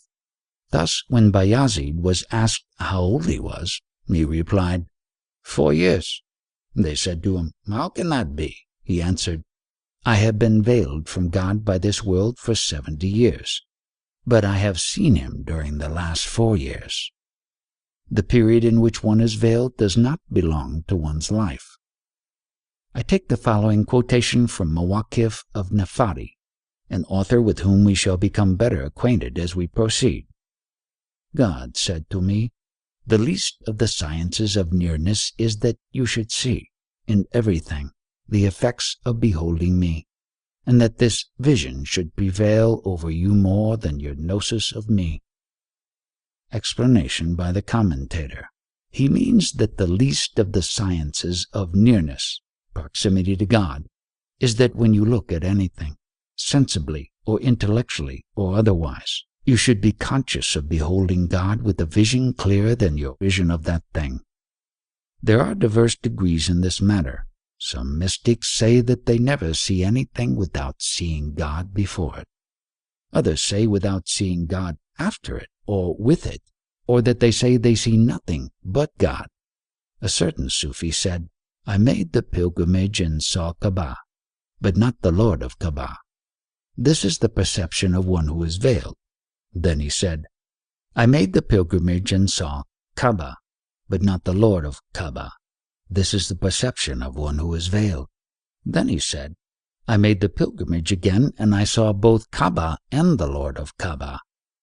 This is contemplation of the self-subsistence through which everything subsists, i.e., he saw the Kaaba subsisting through the Lord of the Kaaba. Then he said, I made the pilgrimage a third time, and I saw the Lord of Kaaba, but not the Kaaba. This is the station of waqfat, passing away in the essence. In the present case, the author is referring to contemplation of self-subsistence. So much concerning the theory of illumination. But as Mephistopheles says, Grau ist al-There, and thou to most of us the living experience is denied. We can hear its loudest echoes and feel its warmest afterglow in the poetry which it has created. Let me translate part of a Persian ode by the dervish poet Baba Kuhai of Shiraz, who died in 1050 A.D. In the market, in the cloister, only God I saw. In the valley and on the mountain, only God I saw. Him I have seen beside me, oft in tribulation, in favor and in fortune. Only God I saw. In prayer and fasting, in praise and contemplation, in the religion of the prophet, only God I saw.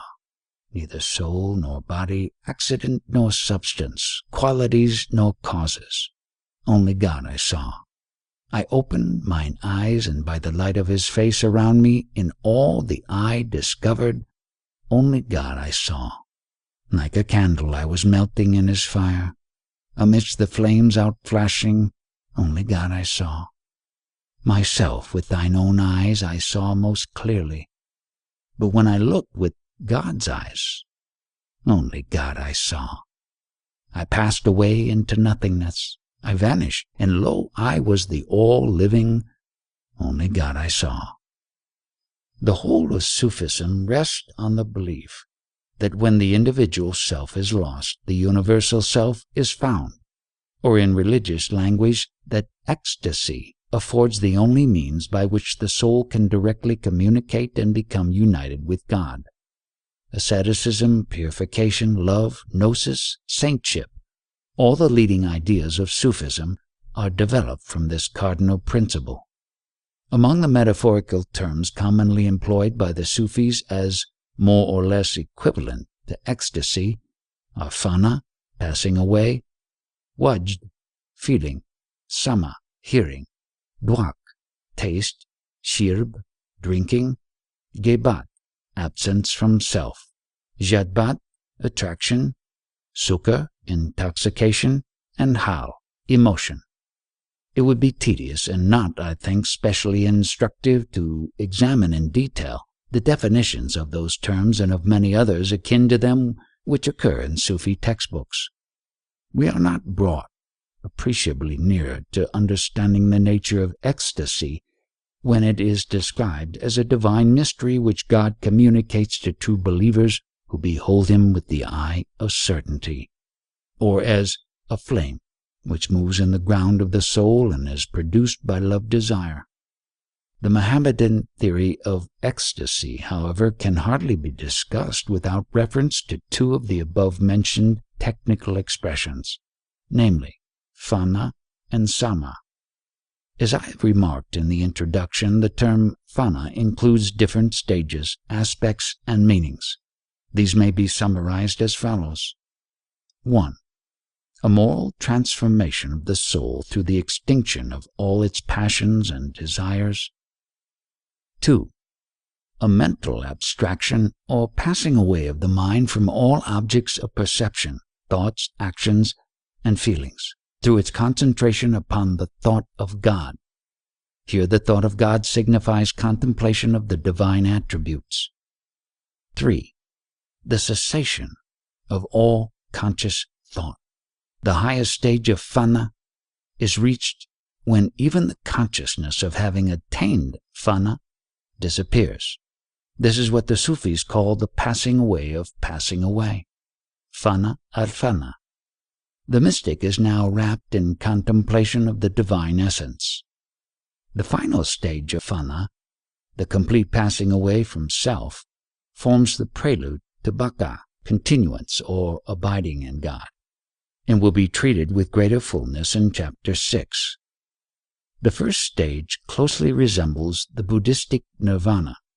It is a passing away of evil qualities and states of mind, which involves the simultaneous continuance of good qualities and states of mind. This is necessarily an ecstatic process, inasmuch as all the attributes of self are evil in relation to God.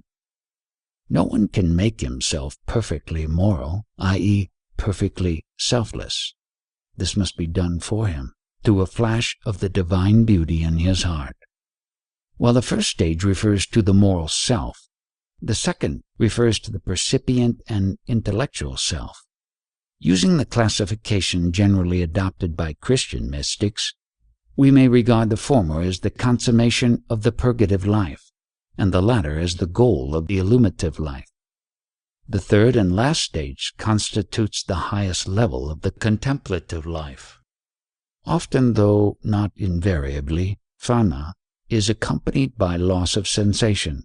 Sari al-Sakati, a famous Sufi of the 3rd century, expressed the opinion that if a man in this state were struck on the face with a sword, he would not feel the blow. Abu al-Khayyar al-Ata had gangrene in his foot. The physicians declared that his foot must be amputated, but he would not allow this to be done.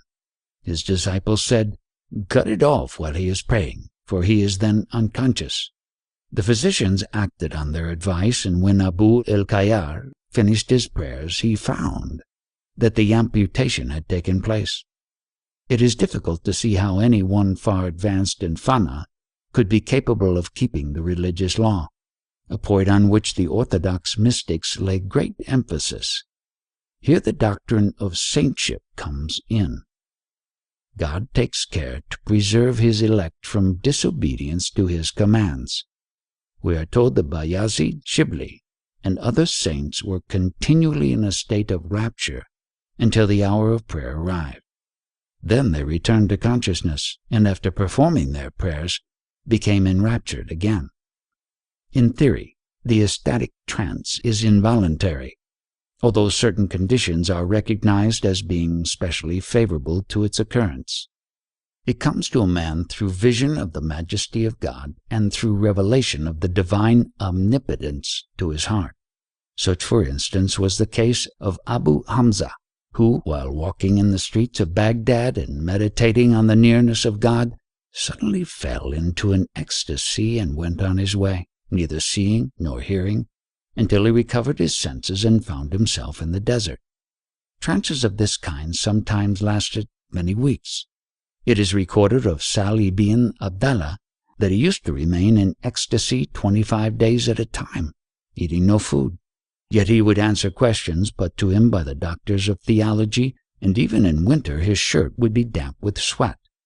But the Sufis soon discovered that ecstasy might be induced artificially, not only by concentration of thought, recollection, dhikr, but other innocent methods of auto-hypnosis, but also by music, singing, and dancing.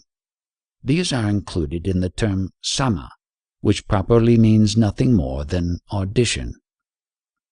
That Muslims are extraordinarily susceptible to the sweet influences of sound will not be doubted by anyone who remembers how in the Arabian Nights heroes and heroines alike swoon upon the slightest provocation afforded by a singing girl touching her lute and trilling a few lines of passionate verse.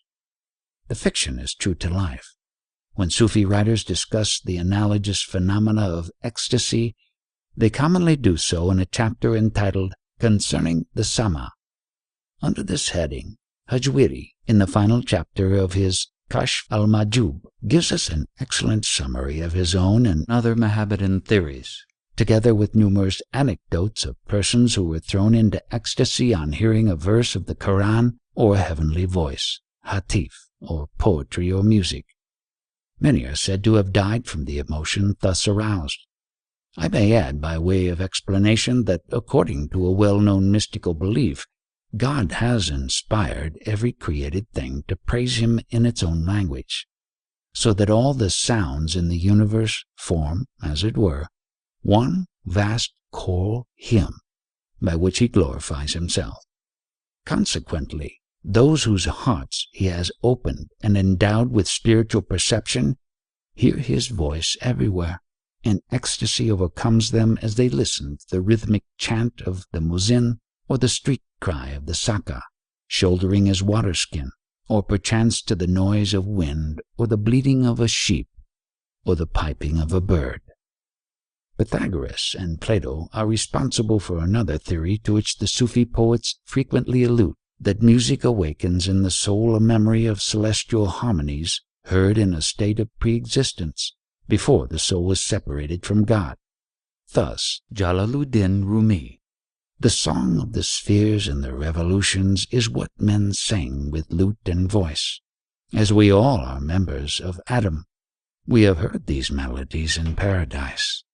Though earth and water have cast their veil upon us, we retain faint reminiscences of these heavenly songs. But while we are thus shrouded by gross earthly veils, how can the tones of the dancing spheres reach us? The formal practice of sama quickly spread amongst the Sufis and produced an acute cleavage of opinion, some holding it to be lawful and praiseworthy, whilst others condemned it as an abominable innovation, an incitement to vice. Hajwiri adopts the middle view expressed in a saying of Dhul Nun the Egyptian. Music is a divine influence, which stirs the heart to seek God. Those who listen to it spiritually attain unto God, and those who listen to it sensually fall into unbelief. He declares in effect that audition is neither good nor bad, and must be judged by its results. When an anchorite goes into a tavern, the tavern becomes his cell. But when a wine-bibber goes into a cell, that cell becomes his tavern. One whose heart is absorbed in the thought of God cannot be corrupted by hearing musical instruments. So with dancing.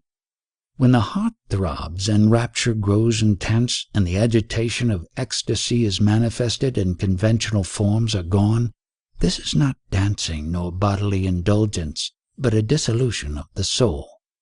Hajwiri, however, lays down several precautionary rules for those who engage in audition, and he confesses that the public concerts given by dervishes are extremely demoralizing. Novices, he thinks, should not be permitted to attend them.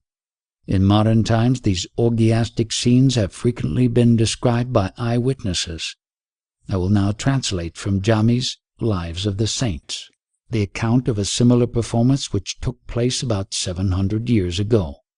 There was a certain dervish, a Negro called Zangi Bashgirdi, who had attained to such a high degree of spirituality that the mystic dance could not be started until he came out and joined in it. One day, in the course of Sama, he was seized with ecstasy, and rising into the air, seated himself on a lofty arch which overlooked the dancers.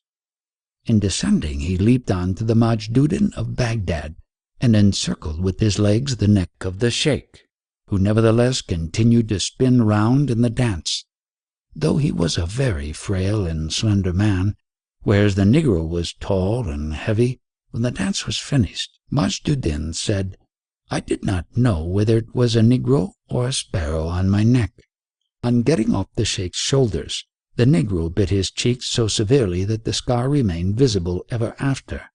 Majduddin often used to say that on the day of judgment he would not boast of anything except that he bore the mark of this Negro's teeth on his face.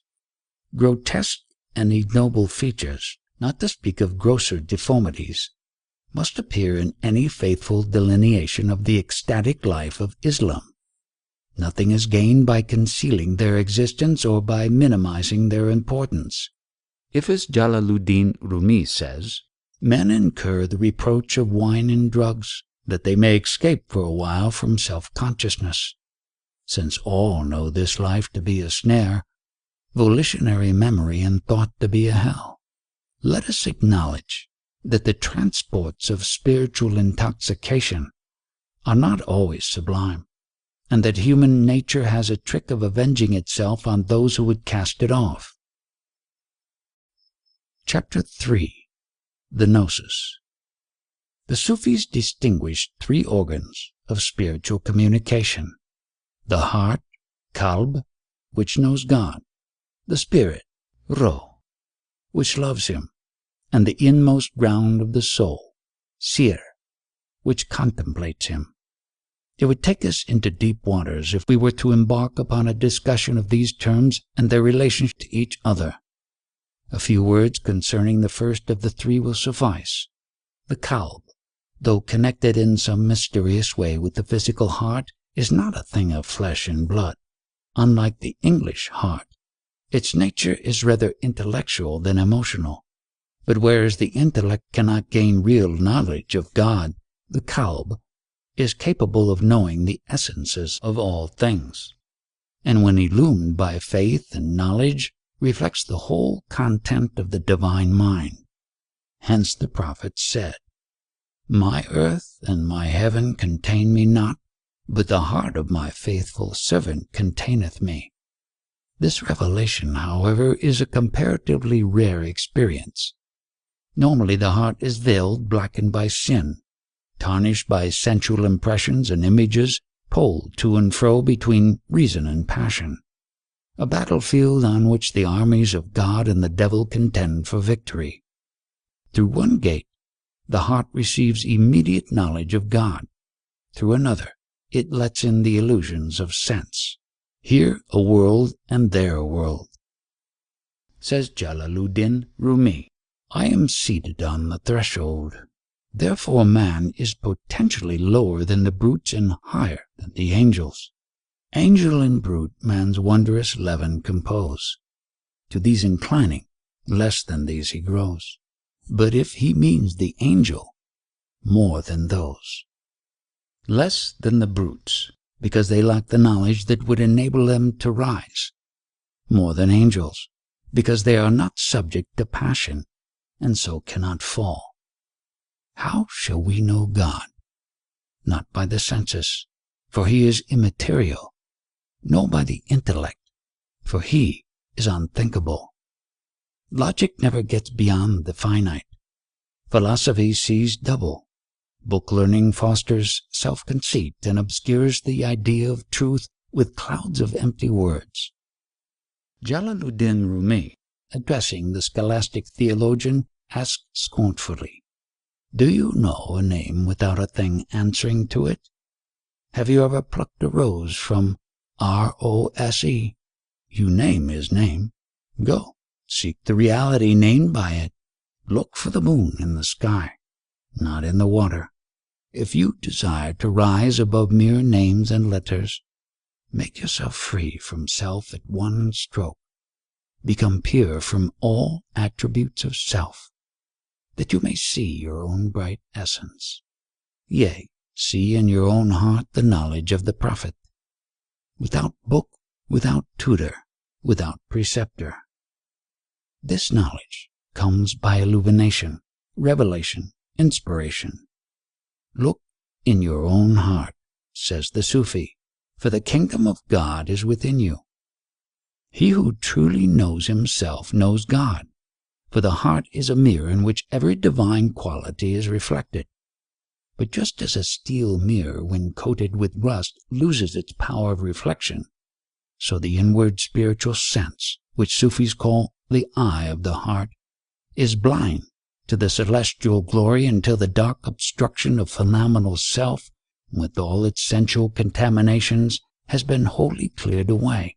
The clearance, if it is to be done effectively, must be the work of God, though it demands a certain inward cooperation on the part of man. Whosoever shall strive for our sake, we will guide him into our ways. Quran 29:69. Action is false and vain if it is thought to proceed from oneself, but the enlightened mystic regards God as the real agent in every act, and therefore takes no credit for his good works, nor desires to be recompensed for them. While ordinary knowledge is denoted by the term ilm, the mystic knowledge peculiar to the Sufis is called marifat or irfan. As I have indicated in the foregoing paragraphs, marifat is fundamentally different from irfan, and a different word must be used to translate it. We need not look far for a suitable equivalent. The marifat of the Sufis is the gnosis of Hellenistic theosophy, i.e., direct knowledge of God based on revelation or apocalyptic vision. It is not the result of any mental process, but depends entirely on the will and favor of God, who bestows it as a gift from himself upon those whom he has created with the capacity for receiving it. It is a light of divine grace that flashes into the heart and overwhelms every human faculty in its dazzling beams. He who knows God is dumb. The relation of gnosis to positive religion is discussed in a very remarkable treatise on speculative mysticism by Nefari, an unknown wandering dervish who died in Egypt in the latter half of the 10th century. His work, consisting of a series of revelations in which God addresses the writer and instructs him concerning the theory of gnosis, is couched in abstruse language and would scarcely be intelligible without the commentary which accompanies it. But its value as an original exposition of advanced Sufism will sufficiently appear from the excerpts given in this chapter. I am now engaged in preparing an edition of the Arabic text, together with an English translation and commentary. Those who seek God, says Nefari, are of three kinds. Firstly, the worshippers to whom God makes himself known by means of bounty, i.e., they worship him in the hope of winning paradise or some spiritual recompense such as dreams and miracles. Secondly, the philosophers and scholastic theologians, to whom God makes himself known by means of glory, i.e., they can never find the glorious God whom they seek, wherefore they assert that his essence is unknowable, saying, "We know that we know him not, and that is our knowledge." Thirdly, the Gnostics, to whom God makes himself known by means of ecstasy, i.e., they are possessed and controlled by rapture that deprives them of the consciousness of individual existence. Nefari bids the Gnostic perform only such acts of worship as are in accordance with his vision of God, though in so doing he will necessarily disobey the religious law which was made for the vulgar. His inward feeling must decide how far the external forms of religion are good for him. God said to me, "Ask me, and say, O Lord, how shall I cleave to thee, so that when my day of judgment comes, thou wilt not punish me, nor avert thy face from me? Then I will answer thee and say, cleave in thy outward theory and practice to the Sunnah, the rule of the Prophet, and cleave in thy inward feeling to the gnosis which I have given thee. And know that when I make myself known to thee, I will not accept from thee anything of the Sunnah, but what my gnosis brings to thee, because thou art one of those to whom I speak. Thou hearest me, and knowest that thou hearest me, and thou seest that I am the source of all things." The commentator observes that the Sunnah, being general in scope, makes no distinction between individuals, e.g., seekers of paradise and seekers of God, but that in reality it contains exactly what each person requires. The portion specially appropriate in every case is discerned either by means of gnosis, which God communicates to the heart, or by means of guidance imparted by a spiritual director. And he said to me, "My exoteric revelation does not support my esoteric revelation." This means that the Gnostic need not be dismayed if his inner experience conflicts with the religious law. The contradiction is only apparent. Religion addresses itself to the common herd of men who are veiled by their minds, by logic, tradition, and so on, whereas gnosis belongs to the elect, whose bodies and spirits are bathed in the eternal light. Religion sees things from the aspect of plurality, but gnosis regards the all-embracing unity. Hence the same act is good in religion, but evil in gnosis, a truth which is briefly stated thus: the good deeds of the pious are the ill deeds of the favorites of God. Although works of devotion are not incompatible with gnosis, no one who connects them in the slightest degree with himself is a Gnostic. This is the theme of the following allegory. Nefari seldom writes so lucidly as he does here. Yet I fancy that few of my readers will find the explanations printed within square brackets altogether superfluous. The revelation of the sea. God bade me behold the sea, and I saw the ships sinking and the planks floating. Then the planks too were submerged. The sea denotes the spiritual experiences through which the mystic passes in his journey to God. The point at issue is this: whether he should prefer the religious law or disinterested love. Here he is warned not to rely on his good works, which are no better than sinking ships and will never bring him safely to port. No, if he would attain to God, he must rely on God alone. If he does not rely entirely on God, but lets himself trust ever so little in anything else, he is still clinging to a plank. Though his trust in God is greater than before, it is not yet complete. And he said to me, those who voyage are not saved. The voyager uses the ship as a means of crossing the sea. Therefore he relies not on the first cause, but on secondary causes. And he said to me, those who instead of voyaging cast themselves into the sea take a risk. To abandon all secondary causes is like plunging into the sea. The mystic who makes this venture is in jeopardy for two reasons. He may regard himself, not God, as initiating and carrying out the action of abandonment, and one who renounces a thing through self is in a worse case than if he had not renounced it. Or he may abandon secondary causes, good works, hope of paradise, etc., not for God's sake, but from sheer indifference and lack of spiritual feeling.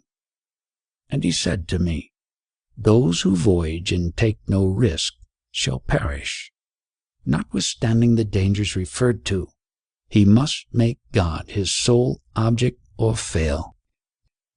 And he said to me, in taking the risk there is a part of salvation. Only a part of salvation, because perfect selflessness has not yet been attained. The whole of salvation consists in the effacement of all secondary causes, all phenomena, through the rapture which results from vision of God. But this is gnosis, and the present revelation is addressed to mystics of a lower grade. The Gnostic takes no risk, for he has nothing to lose. And the wave came and lifted those beneath it and overran the shore. Those beneath the wave are they who voyage in ships and consequently suffer shipwreck. Their reliance on secondary causes casts them ashore, i.e., brings them back to the world of phenomena whereby they are veiled from God. And he said to me, the surface of the sea is a gleam that cannot be reached.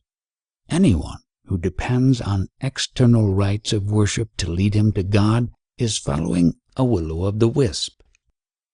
And its bottom is a darkness impenetrable. To discard positive religion, root and branch, is to wander in a pathless maze, and between the two are fishes which ought to be feared. He refers to the middle way between pure exotericism and pure esotericism. The fishes are its perils and obstacles. Do not voyage on the sea, lest I cause thee to be veiled by the vehicle. The vehicle signifies the ship, i.e., reliance on something other than God.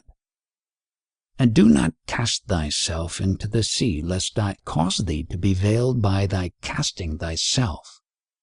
Whoever regards any act as his own act and attributes it to himself is far from God. And he said to me, in the sea are boundaries, which of them will bear thee on.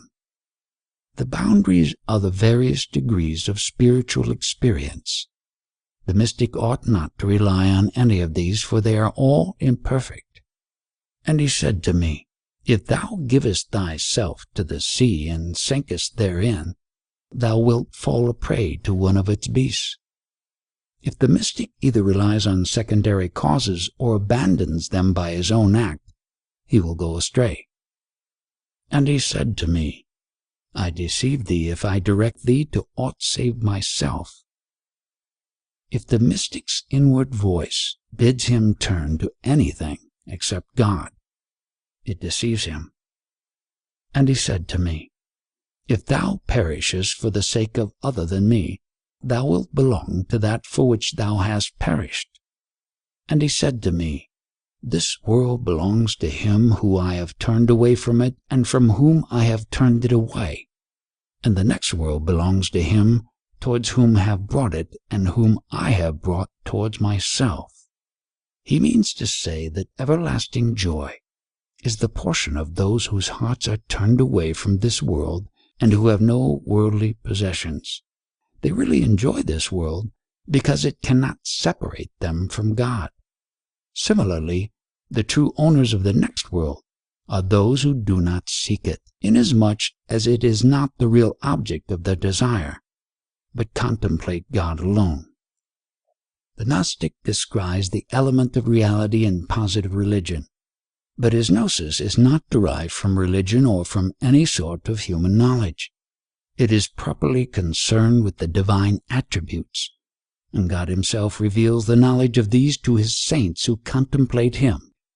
Dulnan of Egypt, whose mystical speculations mark him out as the father of Muslim theosophy, said that Gnostics are not themselves and do not subsist through themselves, but so far as they subsist through God. They move as God causes them to move, and their words are the words of God which roll upon their tongues, and their sight is the sight of God which has entered their eyes. The Gnostic contemplates the attributes of God, not his essence, for even in gnosis a small trace of duality remains. This disappears only in Fana al-Fana, the total passing away in the undifferentiated Godhead. The cardinal attribute of God is unity, and the divine unity is the first and last principle of gnosis. According to some mystics, the gnosis of unity constitutes a higher stage which is called the truth, haqiqat. Both Muslim and Sufi declare that God is one, but the statement bears a different meaning in each instance.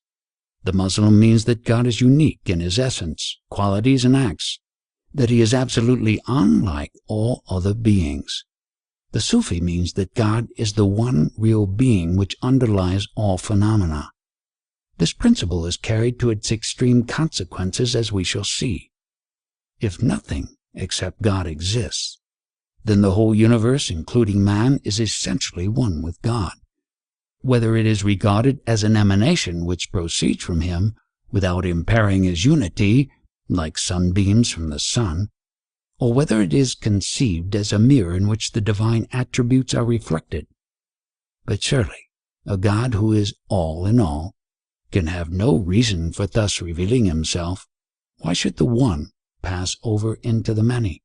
The Sufis answer, a philosopher would say that they evade the difficulty by quoting the famous tradition, I was a hidden treasure and I desired to be known.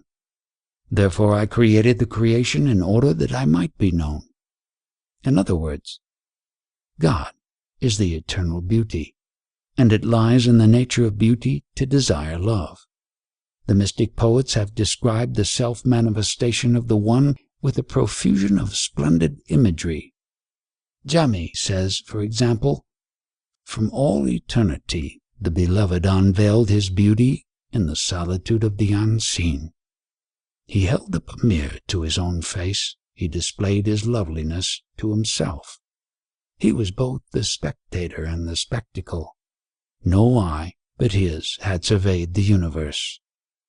All was one. There was no duality, no pretense of mine or thine. The vast orb of heaven, with its myriad incomings and outgoings, was concealed in a single point. The creation lay cradled in the sleep of non-existence like a child ere it has breathed. The eye of the Beloved, seeing what was not, regarded non-entity as existent, although he beheld his attributes and qualities as a perfect whole in his own essence, yet he desired that they should be displayed to him in another mirror, and that each one of his eternal attributes should become manifest accordingly in a diverse form. Therefore, he created the verdant fields of time and space and the life-giving garden of the world, that every branch and leaf and fruit might show forth his various perfections. The cypress gave a hint of his comely stature. The rose gave tidings of his beauteous countenance. Wherever beauty peeped out, love appeared beside it. Wherever beauty shone in a rosy cheek, love lit his torch from that flame. Wherever beauty dwelt in dark tresses, love came and found a heart entangled in their coils. Beauty and love are his body and soul. Beauty is the mine, and love is the precious stone. They have always been together from the very first. Never have they traveled but in each other's company. In another work, Jami sets forth the relation of God to the world more philosophically, as follows. The unique substance viewed as absolute and void of all phenomena, all limitations and all multiplicity, is the real, al-Hallāj. On the other hand, viewed in his aspect of multiplicity and plurality, under which he displays himself when clothed with phenomena, he is the whole created universe. Therefore the universe is the outward visible expression of the real, and the real is the inner unseen reality of the universe. The universe, before it was evolved to outward view, was identical with the real, and the real after this evolution is identical with the universe. Phenomena as such are not being, and only derive a contingent existence from the qualities of absolute being, by which they are irradiated. The sensible world resembles the fiery circle made by a single spark whirling round rapidly. Man is the crown and final cause of the universe. Though last in the order of creation, he is first in the process of divine thought, for the essential part of him is the primal intelligence or universal reason, which emanates immediately from the Godhead. This corresponds to the Logos, the animating principle of all things, and is identified with the Prophet Muhammad. An interesting parallel might be drawn between the Christian and Sufi doctrines. The same expressions are applied to the founder of Islam which are used by St. John, St. Paul, and later mystical theologians concerning Christ. Thus Muhammad is called the light of God. He is said to have existed before the creation of the world. He is adored as the source of all life, actual and possible. He is the perfect man in whom all the divine attributes are manifested, and the Sufi tradition ascribes to him the saying, "He that hath seen me has seen Allah." In the Muslim scheme, however, the Logos doctrine occupies a subordinate place, as it obviously must when the whole duty of man is believed to consist in realizing the unity of God. The most distinctive feature of Oriental as opposed to European mysticism is its profound consciousness of an omnipresent, all-pervading unity in which every vestige of individuality is swallowed up. Not to become like God or personally to participate in the divine nature is the Sufi's aim, but to escape from the bondage of his unreal selfhood, and thereby to be reunited with the one infinite being. According to Jami, unification consists in making the heart single, that is, in purifying and divesting it of attachment to aught except God, both in respect of desire and will, and also as regards knowledge and gnosis. The mystic's desire and will should be severed from all things which are desired and willed. All objects of knowledge and understanding should be removed from his intellectual vision. His thoughts should be directed solely towards God. He should not be conscious of anything besides. So long as he is a captive in the snare of passion and lust, it is hard for him to maintain this relation to God. But when the subtle influence of that attraction becomes manifest in him, expelling preoccupation with objects of sense and cognition from his inward being, delight in that divine communion prevails over bodily pleasures and spiritual joys. The painful task of self-mortification is ended, and the sweetness of contemplation enravishes his soul. When the sincere aspirant perceives in himself the beginning of this attraction, which is delight in the recollection of God, let him fix his whole mind on fostering and strengthening it. Let him keep himself aloof from whatsoever is incompatible with it, and deem that, even though he were to devote an eternity to cultivating that communion, he would have done nothing, and would not have discharged his duty as he ought. Love thrilled the chord of love in my soul's lute, and changed me all to love from head to foot. 'Twas but a moment's touch, yet shall time ever to me the debt of thanksgiving impute. It is an axiom of the Sufis that which is not in a man he cannot know. The Gnostic man par excellence could not know God and all the mysteries of the universe unless he found them in himself. He is the microcosm, a copy made in the image of God, the eye of the world whereby God sees his own works. In knowing himself as he really is, he knows God, and he knows himself through God, who is nearer to everything than its knowledge of itself. Knowledge of God precedes and is the cause of self-knowledge. Gnosis, then, is unification, realization of the fact that the appearance of otherness besides oneness is a false and deluding dream. Gnosis lays the specter which haunts unenlightened men all their lives, which rises like a wall of utter darkness between them and God. Gnosis proclaims that I is a figure of speech, and that one cannot truly refer any will, feeling, thought, or action to oneself. Nefari heard the divine voice saying to him, "When thou regardest thyself as existent and does not regard me as the cause of thy existence, I veil my face, and thy own face appears to thee. Therefore consider what is displayed to thee, and what is hidden from thee." If a man regards himself as existing through God, that which is of God in him predominates over the phenomenal element and makes it pass away, so that he sees nothing but God. If, on the contrary, he regards himself as having an independent existence, his unreal egoism is displayed to him, and the reality of God becomes hidden from him. Regard neither my displaying, nor that which is displayed, else thou wilt laugh and weep, and when thou laughest and weepest, thou art thine, not mine. He who regards the act of divine revelation is guilty of polytheism, since revelation involves both a revealing subject and a revealed object, and he who regards the revealed object, which is part of the created universe, regards something other than God. Laughter signifies joy for what you have gained, and weeping denotes grief for what you have lost. Both are selfish actions. The Gnostic neither laughs nor weeps. If thou dost not put behind thee all that I have displayed and am displaying, thou wilt not prosper, and unless thou prosper, thou wilt not become concentrated upon me.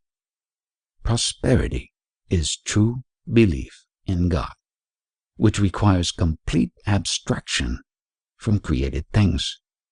Logically, these doctrines annul every moral and religious law. In the Gnostic's vision, there are no divine rewards and punishments, no human standards of right and wrong. For him, the written word of God has been abrogated by a direct and intimate revelation. "I do not say," exclaimed Abu al-Hasan Karkani, "that paradise and hell are non-existent, but I say that they are nothing to me, because God created them both, and there is no room for any created object in the place where I am." From this standpoint, all types of religion are equal, and Islam is no better than idolatry. It does not matter what creed a man professes or what rites he performs. The true mosque in a pure and holy heart is builded. There let all men worship God. for there he dwells, not in a mosque of stone. Amidst all the variety of creeds and worshippers, the Gnostic sees but one real object of worship. Those who adore God in the sun, says Ibn al-Arabi, behold the sun, and those who adore him in living things see a living thing. And those who adore him in lifeless things see a lifeless thing. And those who adore him as a being unique and unparalleled see that which has no like. Do not attach yourself, he continues, to any particular creed exclusively, so that you disbelieve in all the rest. Otherwise you will lose much good. Nay, you will fail to recognize the real truth of the matter. God, the omnipresent and omnipotent, is not limited by any one creed, for he says, Quran 2.109, wheresoever ye turn, there is the face of Allah. Everyone praises what he believes. His God is his own creature, and in praising it he praises himself. Consequently, he blames the beliefs of others, which he would not do if he were just, but his dislike is based on ignorance. If he knew Junaid's saying, the water takes its color from the vessel containing it, he would not interfere with other men's beliefs, but would perceive God in every form of belief. And Hafiz sings more in the spirit of the freethinker, perhaps, than of the mystic. Love is where the glory falls of thy face. On convent walls or on tavern floors the same, unextinguishable flame. With a turban anchorite chanteth Allah day and night. Church bells ring the call to prayer, and the cross of Christ is there. Sufism may join hands with free thought. It has often done so, but hardly ever with sectarianism. This explains why the vast majority of Sufis have been, at least nominally, attached to the Catholic body of the Muslim community. Abdallah Ansari declared that of 2,000 Sufi sheikhs with whom he was acquainted, only 2 were Shiites. A certain man who is a descendant of Caliph Ali and a fanatical Shiite tells the following story. For 5 years, he said, my father sent me daily to a spiritual director. I learned one useful lesson from him. He told me that I should never know anything at all about Sufism until I got completely rid of the pride which I felt on account of my lineage.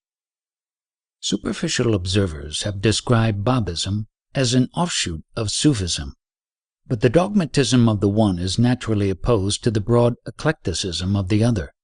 In proportion as the Sufi gains more knowledge of God, his religious prejudices are diminished. Sheikh Abd al-Rahim ibn al-Sabah, who at first disliked living in Upper Egypt with its large Jewish and Christian population, said in his old age that he would as readily embrace a Jew or Christian as one of his own faith. While the innumerable forms of creed and ritual may be regarded as having a certain relative value insofar as the inward feeling which inspires them is ever one and the same, from another aspect they seem to be veils of the truth, barriers which the zealous Unitarian must strive to abolish and destroy. This world and that world are the egg, and the bird within it is in darkness, and broken-winged, and scorned and despised. Regard unbelief and faith as the white and the yolk in this egg, between them joining and dividing a barrier which they shall not pass. When he hath graciously fostered the egg under his wing, infidelity and religion disappear. The bird of unity spreads its pinions. The great Persian mystic Abu Sa'id ibn Abi al-Khayyar, speaking in the name of the calendars or wandering dervishes, expresses their iconoclastic principles with astonishing boldness. Not until every mosque beneath the sun lies ruined will our holy work be done, and never will true Mussulman appear. Such open declarations of war against the Mohammedan religion are exceptional, notwithstanding the breadth and depth of the gulf between the full-blown Sufism and Orthodox Islam. Many, if not most, Sufis have paid homage to the Prophet and have observed the outward forms of devotion which are incumbent on all Muslims. They have invested these rites and ceremonies with a new meaning. They have allegorized them, but they have not abandoned them. Take the pilgrimage, for example. In the eyes of the genuine Sufi, it is null and void unless each of the successive religious acts which it involves is accompanied by corresponding movements of the heart. A man who had just returned from the pilgrimage came to Junaid. Junaid said, "From the hour when you first journeyed from your home, have you also been journeying away from all sins?" He said, "No." "Then," said Junaid, "you have made no journey. At every stage where you halted for the night, did you traverse a station on the way to God?" "No," he replied. "Then," said Junaid, "you have not trodden the road stage by stage. When you put on the pilgrim's garb at the proper place, did you discard the qualities of human nature as you cast off your clothes?" "No." "Then you have not put on the pilgrim's garb.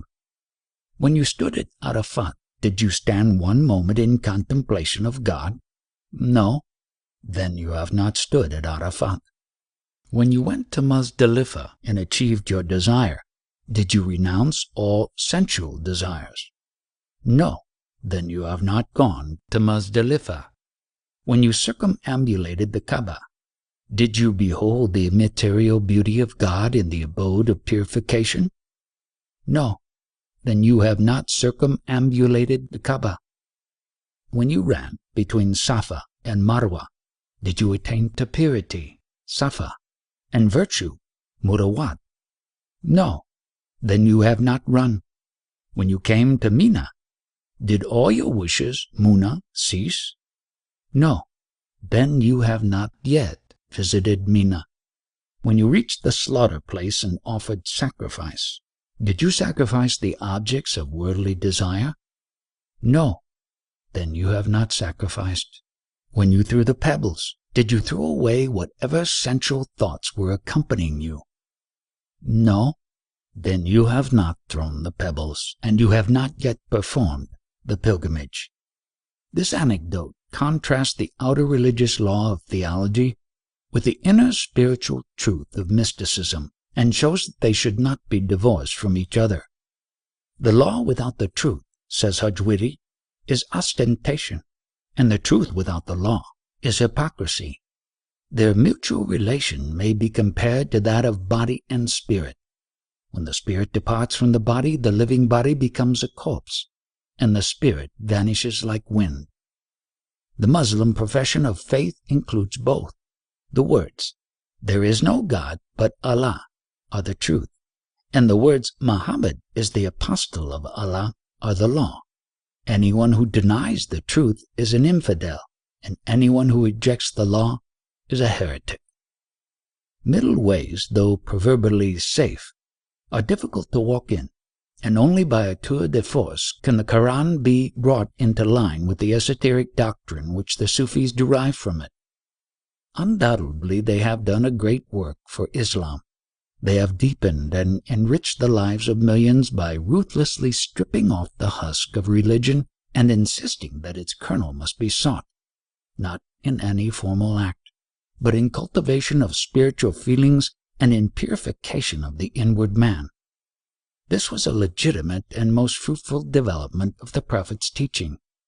But the Prophet was a strict monotheist, while the Sufis, whatever they may pretend or imagine, are theosophists, pantheists, or monists. When they speak and write as believers in the dogmas of positive religion, they use language which cannot be reconciled with such a theory of unity as we are now examining.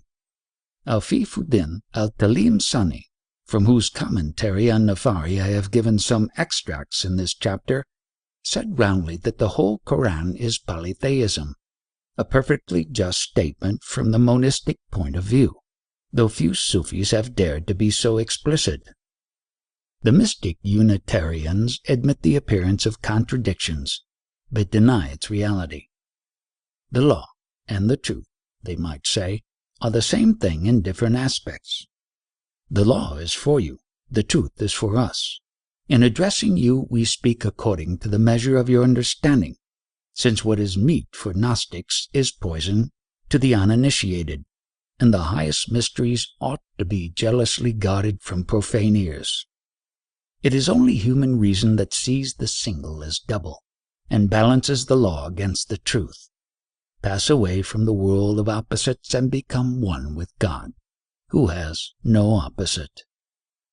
The Gnostic recognizes that the law is valid and necessary in the moral sphere.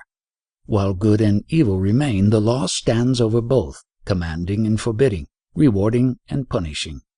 He knows, on the other hand, that only God really exists and acts. Therefore, if evil really exists, it must be divine, and if evil things are really done, God must be the doer of them. The conclusion is false because the hypothesis is false. Evil has no real existence. It is not being, which is the privation and absence of being, just as darkness is the absence of light. Once, said Narrated, I beheld the light, and I fixed my gaze upon it until I became the light. No wonder that such illuminated souls, supremely indifferent to the shadow shows of religion and morality in the phantom world, are ready to cry with Jalaluddin, "The man of God is made wise by the truth. The man of God is not learned from book. The man of God is beyond infidelity and faith. To the man of God right and wrong are alike." It must be borne in mind that this is a theory of perfection, and that those whom it exalts above the law are saints, spiritual guides, and profound theosophists, who enjoy the special favor of God and presumably do not need to be restrained, coerced, or punished. In practice, of course, it leads in many instances to antinomianism and libertinism, as among the Bektashis and other orders of the so-called lawless dervishes. The same theories produced the same results in Europe during the Middle Ages, and the impartial historian cannot ignore the corruptions to which a purely subjective mysticism is liable. But on the present occasion we are concerned with the rose itself, not with its cankers. Not all Sufis are Gnostics, and as I have mentioned before, those who are not ripe for the gnosis receive from their Gnostic teachers the ethical instructions suitable to their needs. Jalaluddin Rumi, in his collection of lyrical poems entitled The Divan of Shamsi Tabriz, gives free rein to a pantheistic enthusiasm which sees all things under the form of eternity. I have put duality away. I have seen that the two worlds are one. One I seek, one I know. One I see, one I call. I am intoxicated with love's cup. The two worlds have passed out of my ken. I have no business save carouse and revelry. But in his Masnavi, a work so famous and venerated that it has been styled the Koran of Persia, we find him in a more sober mood expounding the Sufi doctrines and justifying the ways of God to man. Here, though he is a convinced optimist and agrees with Ghazali that this is the best of all possible worlds, he does not airily dismiss the problem of evil as something outside reality, but endeavors to show that evil, or what seems evil to us, is part of the divine order and harmony. I will quote some passages of his argument and leave my readers to judge how far it is successful or, at any rate, suggestive. The Sufis, it will be remembered, conceive the universe as a projected and reflected image of God. The divine light streaming forth in a series of emanations falls at last upon the darkness of not being, every atom of which reflects some attribute of deity. For instance, the beautiful attributes of love and mercy are reflected in the form of heaven and the angels, while the terrible attributes of wrath and vengeance are reflected in the form of hell and the devils. Man reflects all the attributes, the terrible as well as the beautiful. He is an epitome of heaven and hell. Lomakayu alludes to this theory when he says, "Hell is a spark from our fruitless pain. Heaven is a breath from our time of joy," a couplet which Fitzgerald molded into the magnificent stanza, "Heaven but the vision of fulfilled desire, and hell the shadow from a soul on fire, cast on the darkness into which ourselves so late emerged from." shall so soon expire. Jalaluddin, therefore, does in a sense make God the author of evil, but at the same time he makes evil intrinsically good in relation to God, for it is the reflection of certain divine attributes which in themselves are absolutely good. So far as evil is really evil, it springs from not being. The poet assigns a different value to this term in its relation to God and in its relation to man. In respect of God, not being is nothing, for God is real being. But in man it is the principle of evil which constitutes half of human nature. In the one case it is a pure negation, in the other it is positively and actively pernicious. We need not quarrel with the poet for coming to grief in his logic. There are some occasions when intense moral feeling is worth any amount of accurate thinking. It is evident that the doctrine of divine unity implies predestination. Where God is, and naught beside him, there can be no other agent than he, no act but his. Thou didst not throw when thou threwest, but God threw. Quran 8:17. Compulsion is felt only by those who do not love.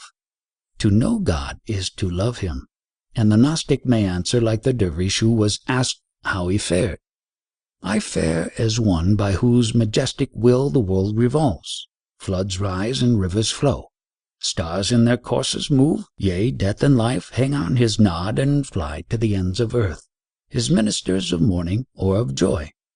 This is the truth, but for the benefit of such as cannot bear it, Jalaluddin vindicates the justice of God by asserting that men have the power to choose how they will act, although their freedom is subordinate to the divine will. Approaching the question, why does God ordain and create evil, he points out that things are known through their opposites, and that the existence of evil is necessary for the manifestation of good. Not being and defect, wherever seen, are mirrors of the beauty of all that is. The bone setter, where should he try his skill but on the patient lying with broken leg? Were no base copper in the crucible, how could the alchemist his craft display? Moreover, the divine omnipotence would not be completely realized if evil had remained uncreated. He is the source of evil, as thou sayest, yet evil hurts him not. To make that evil denotes in him perfection. Hear from me a parable. A heavenly artist paints beautiful shapes and ugly. In one picture, the loveliest woman in the land of Egypt gazing on youthful Joseph amorously. And lo, another scene by the same hand, Hellfire and Iblis with his hideous crew, both masterworks created for good ends, to show his perfect wisdom and confound the skeptics who deny his mastery. He could he not make evil, he would lack skill. Therefore he fashions infidel alike and Muslim true, that both may witness bear to him and worship one almighty Lord. In reply to the objection that a God who creates evil must himself be evil, Jalaluddin, pursuing the analogy drawn from art, remarks that ugliness in the picture is no evidence of ugliness in the painter.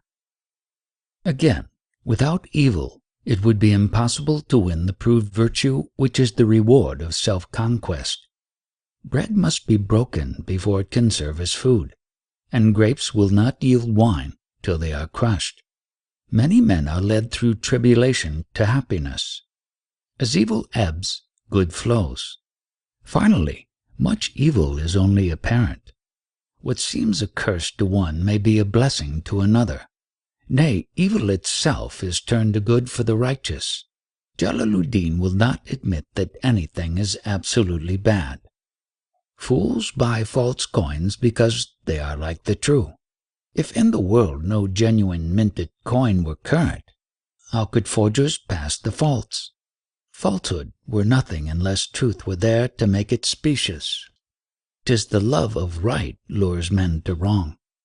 Let poison but be mixed with sugar, they will cram it into their mouths. Oh, cry not that all creeds are vain. Some scent of truth they have, else they would not beguile. Say not, How utterly fantastical! No fancy in the world is all untrue. Amongst the crowd of dervishes hides one true fakir. Search well, and thou wilt find. Surely this is a noteworthy doctrine.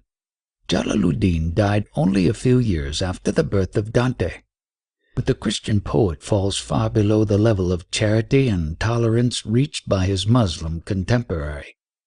How is it possible to discern the soul of goodness in things evil? By means of love, says Jalaluddin, and the knowledge which love alone can give according to the word of God in the holy tradition. My servant draws nigh unto me, and I love him, and when I love him, I am his ear, so that he hears by me, and his eye, so that he sees by me, and his tongue, so that he speaks by me, and his hand, so that he takes by me. Although it will be convenient to treat of mystical love in a separate chapter, the reader must not fancy that a new subject is opening before him. Gnosis and love are spiritually identical. They teach the same truths in different language. Chapter 4. Divine Love.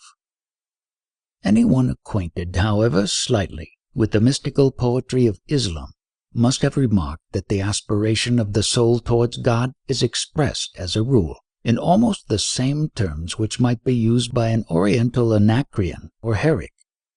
The resemblance, indeed, is often so close that unless we have some clue to the poet's intention, we are left in doubt as to his meaning. In some cases, perhaps, the ambiguity serves an artistic purpose, as in the odes of Hafiz. But even when the poet is not deliberately keeping his readers suspended between earth and heaven, it is quite easy to mistake a mystical hymn for a drinking song or a serenade. Ibn al-Arabi, the greatest theosophist whom the Arabs have produced, found himself obliged to write a commentary on some of his poems in order to refute the scandalous charge that they were designed to celebrate the charms of his mistress. Here are a few lines. Oh, her beauty, the tender maid, its brilliance gives light like lamps to one traveling in the dark. She is a pearl hidden in a shell of hair as black as jet, a pearl for which thought dives and remains unceasingly in the deeps of that ocean. He who looks upon her deems her to be a gazelle of the sandhills, because of her shapely neck and the loveliness of her gestures. It has been said that the Sufis invented this figurative style as a mask for mysteries which they desired to keep secret. That desire was natural in those who proudly claimed to possess an esoteric doctrine known only to themselves. Moreover, the plain statement of what they believed might have endangered their liberties, if not their lives. But apart from any such motives, the Sufis adopt the symbolic style because there is no other possible way of interpreting mystical experience. So little does knowledge of the infinite revealed in ecstatic vision need an artificial disguise that it cannot be communicated at all, except through types and emblems drawn from the sensible world, which, imperfect as they are, may suggest and shadow forth a deeper meaning than appears on the surface. Gnostics, says Ibn al-Arabi, cannot impart their feelings to other men. They can only indicate them symbolically to those who have begun to experience the like. What kind of symbolism each mystic will prefer depends on his temperament and character. If he be a religious artist, a spiritual poet, his ideas of reality are likely to clothe themselves instinctively in forms of beauty and glowing images of human love. To him, the rosy cheek of the beloved represents the divine essence, manifested through its attributes. Her dark curls signify the one veiled by the many. When he says, "Drink wine that it may set you free from yourself," he means, lose your phenomenal self in the rapture of divine contemplation. I might fill pages with further examples. This erotic and bacchanalian symbolism is not, of course, peculiar to the mystical poetry of Islam, but nowhere else is it displayed so opulently in such perfection. It has often been misunderstood by European critics, one of whom even now can describe the ecstasies of the Sufis as inspired partly by wine and strongly tinged with sensuality. As regards the whole body of Sufis, the charge is altogether false. No intelligent and unprejudiced student of their writings could have made it, and we ought to have been informed on what sort of evidence it is based. There are black sheep in every flock, and amongst the Sufis we find many hypocrites, debauchees, and drunkards who bring discredit on the pure brethren. But it is just as unfair to judge Sufism in general by the excesses of these impostors as it would be to condemn all Christian mysticism on the ground that certain sects and individuals are immoral. God is the saki, cupbearer, and the wine. He knows what manner of love is mine, said Jalaluddin. Ibn al-Arabi declares that no religion is more sublime than a religion of love and longing for God. Love is the essence of all creeds. The true mystic welcomes it whatever guise it may assume. My heart has become capable of every form. It is a pasture for gazelles and a convent for Christian monks, and a temple for idols, and the pilgrim's Kaaba, and the tables of the Torah and the book of the Koran.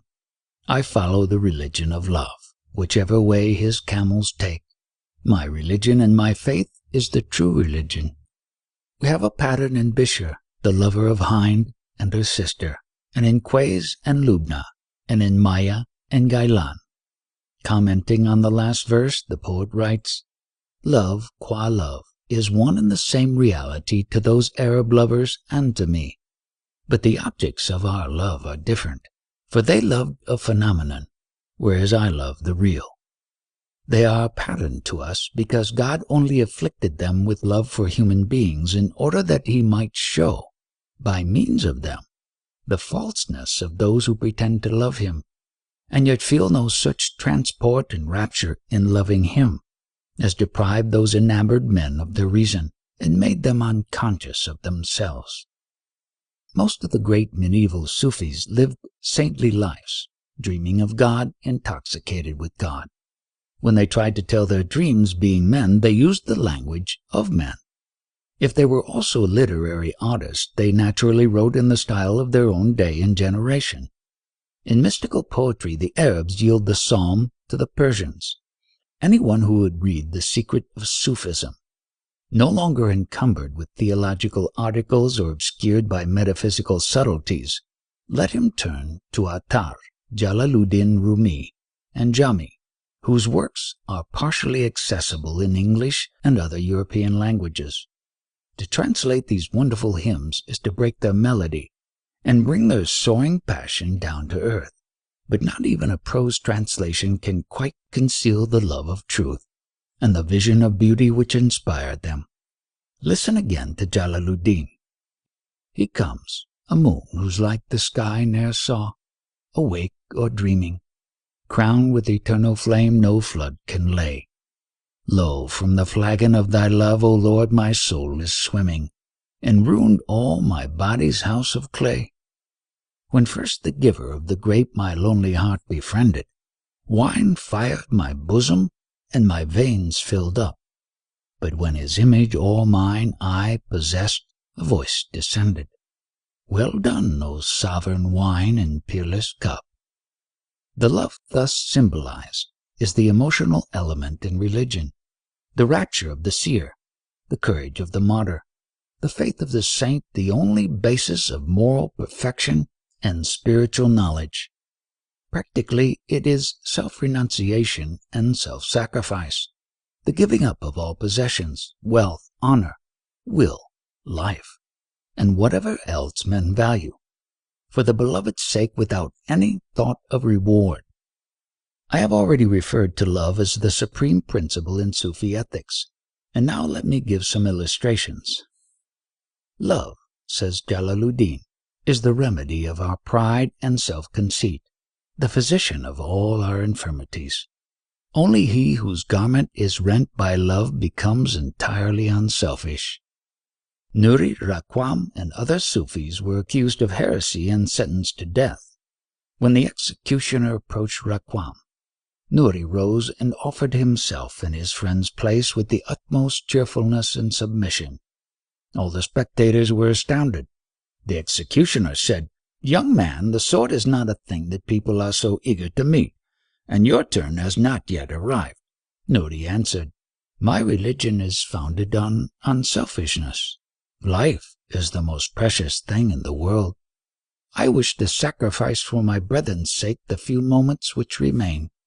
On another occasion Nuri was overheard praying as follows: "O Lord, in thy eternal knowledge and power and will, thou dost punish the people of hell whom thou hast created.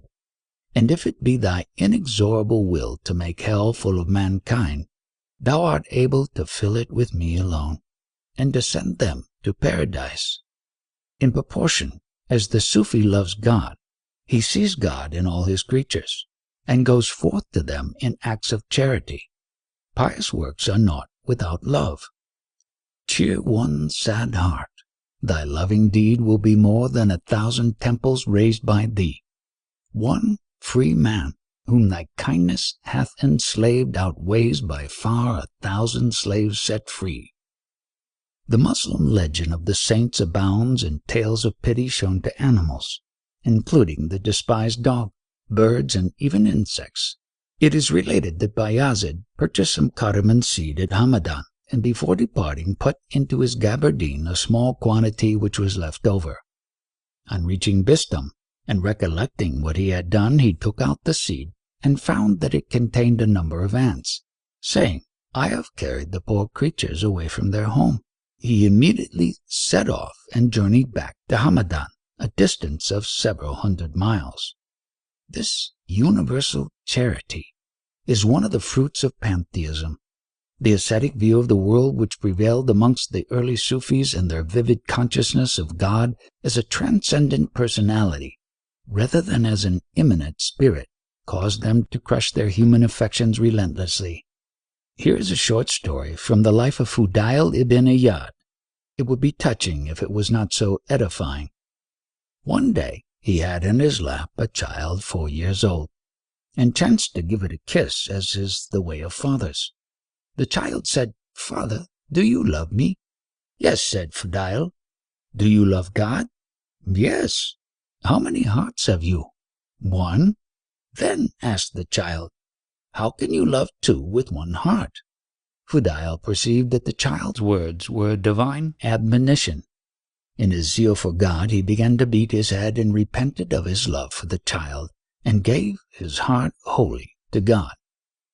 The higher Sufi mysticism, as represented by Jalaluddin Rumi, teaches that the phenomenal is a bridge to the real.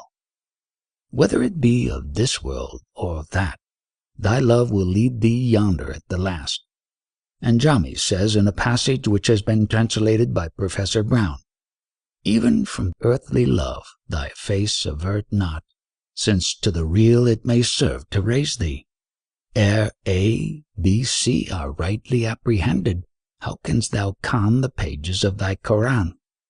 A sage, so heard I, unto whom a student came craving counsel on the course before him, said, "If thy steps be stranger to love's pathways, depart, learn love, and then return before me. For shouldst thou fear to drink wine from the form's flagon, thou canst not drain the draught of the ideal. But yet beware, be not by form belated. Strive rather with all speed the bridge to traverse. If to the bourne thou fain wouldst bear thy baggage, upon the bridge let not thy footsteps linger." Emerson sums up the meaning of this where he says, "Beholding in many souls the traits of the divine beauty, and separating in each soul that which is divine from the taint which it has contracted in the world, the lover ascends to the highest beauty, to love and knowledge of the divinity, by steps on this ladder of created souls." Man's love of God, says Hajwiri, is a quality which manifests itself in the heart of the pious believer, in the form of veneration and magnification, so that he seeks to satisfy his beloved and becomes impatient and restless in his desire for vision of him, and cannot rest with any one except him, and grows familiar with the recollection of him. and abjures the recollection of everything besides. Repose becomes unlawful to him, and rest flees from him. He is cut off from all habits and associations, and renounces sensual passion, and turns towards the court of love, and submits to the law of love, and knows God by his attributes of perfection. Inevitably such a man will love his fellow man. Whatever cruelty they inflict upon him, he will perceive only the chastening hand of God, whose bitters are very sweets to the soul. Bayazid said that when God loves a man, he endows him with 3 qualities in token thereof: a bounty like that of the sea, a sympathy like that of the sun, and a humility like that of the earth. No suffering can be too great, no devotion too high, for the piercing insight and burning faith of a true lover. Ibn al-Arabi claims that Islam is peculiarly the religion of love, inasmuch as the Prophet Muhammad is called God's beloved, Habib. But though some traces of this doctrine occur in the Quran, its main impulse was unquestionably derived from Christianity, while the oldest Sufi literature, which is written in Arabic and unfortunately has come down to us in a fragmentary state, is still dominated by the Quranic insistence on fear of Allah. It also bears conspicuous marks of the opposing Christian tradition. As in Christianity, through Dionysius and other writers of the Neoplatonic school, so in Islam, and probably under the same influence, the devotional and mystical love of God soon developed into ecstasy and enthusiasm, which finds in the sensuous imagery of human love the most suggestive medium for its expression. Dr. Ng observes that the Sufis appear like true Asiatics, to have attempted to give a sacramental and symbolic character to the indulgence of their passions. I need not again point out that such a view of genuine Sufism is both superficial and incorrect. Love, like gnosis, is in its essence a divine gift, not anything that can be acquired. If the whole world wished to attract love, they could not, and if they made the utmost efforts to repel it, they could not. Those who love God are those whom God loves. I fancied that I loved him, said Bayazid, but on consideration I saw that his love preceded mine. Junaid defined love as the substitution of the qualities of the beloved for the qualities of the lover. In other words, love signifies the passing away of the individual self. It is an uncontrollable rapture, a God-sent grace which must be sought by ardent prayer and aspiration. O thou in whose bat-well curve my heart like a ball is laid, nor ever a hair-breadth swerved from thy bidding nor disobeyed. I have washed mine outward clean, the water I drew and poured. Mine inward is thy domain. Do thou keep it stainless, Lord? Jalaluddin teaches that man's love is really the effect of God's love, by means of an apologue. One night, a certain devotee was praying aloud, when Satan appeared to him and said, How long wilt thou cry, O Allah? Be quiet, for thou wilt get no answer. The devotee hung his head in silence. After a little while he had a vision of the Prophet Qadir, who said to him, why hast thou ceased to call on God? Because the answer, Here am I, came not, he replied. Qadir said, God hath ordered me to go to thee and say this, Was it not I that summoned thee to service? Did not I make thee busy with my name? Thy calling Allah was my, Here am I. Thy yearning pain, my messenger to thee. Of all those tears and cries and supplications, I was the magnet, and I gave them wings. Divine love is beyond description, yet its signs are manifest. Sari al-Sakwati questioned Junaid concerning the nature of love. Some say, he answered, that it is a state of concord, and some say that it is altruism, and some say that it is so-and-so. Sadi took hold of the skin on his forearm and pulled it, but it would not stretch. Then he said, I swear by the glory of God, were I to say that this skin hath shriveled on this bone for love of him, I should be telling the truth. Thereupon he fainted away, and his face became like a shining moon. Love, the astrolabe of heavenly mysteries, inspires all religion worthy of the name, and brings with it not reasoned belief, but the intense conviction arising from immediate intuition. This inner light is its own evidence. He who sees it has a real knowledge, and nothing can increase or diminish his certainty. Hence the Sufis never weary of exposing the futility of a faith which supports itself on intellectual proofs, external authority, self-interest, or self-regard of any kind. The barren dialectic of the theologian, the canting righteousness of the Pharisee, rooted in forms and ceremonies, the less crude but equally undisinterested worship of which the motive is desire to gain everlasting happiness in the life hereafter, the relatively pure devotion of the mystic who, although he loves God, yet thinks of himself as loving, and whose heart is not wholly emptied of otherness. All these are veils to be removed. A few sayings by those who know will be more instructive than further explanation. O God, whatever share of this world thou hast allotted to me, bestow it unto thine enemies, and whatever share of the next world thou hast allotted to me, bestow it on thy friends. Thou art enough for me. Rabbiah. O God, if I worship thee in fear of hell, burn me in hell. And if I worship thee in hope of paradise, exclude me from paradise. But if I worship thee for thine own sake, withhold not thine everlasting beauty. Rabbiah. Notwithstanding that the lovers of God are separated from him by their love, they have the essential thing, for whether they sleep or wake, they seek and are sought, and are not occupied with their own seeking and loving, but are enraptured in contemplation of the beloved. It is a crime in the lover to regard his love, and an outrage in love to look at one's own seeking while one is face to face with the sought. Bayazid. His love entered and removed all besides him, and left no trace of anything else, so that it remained single even as he is single. Bayazid. To feel at one with God for a moment is better than all men's acts of worship from the beginning to the end of the world. Shibli.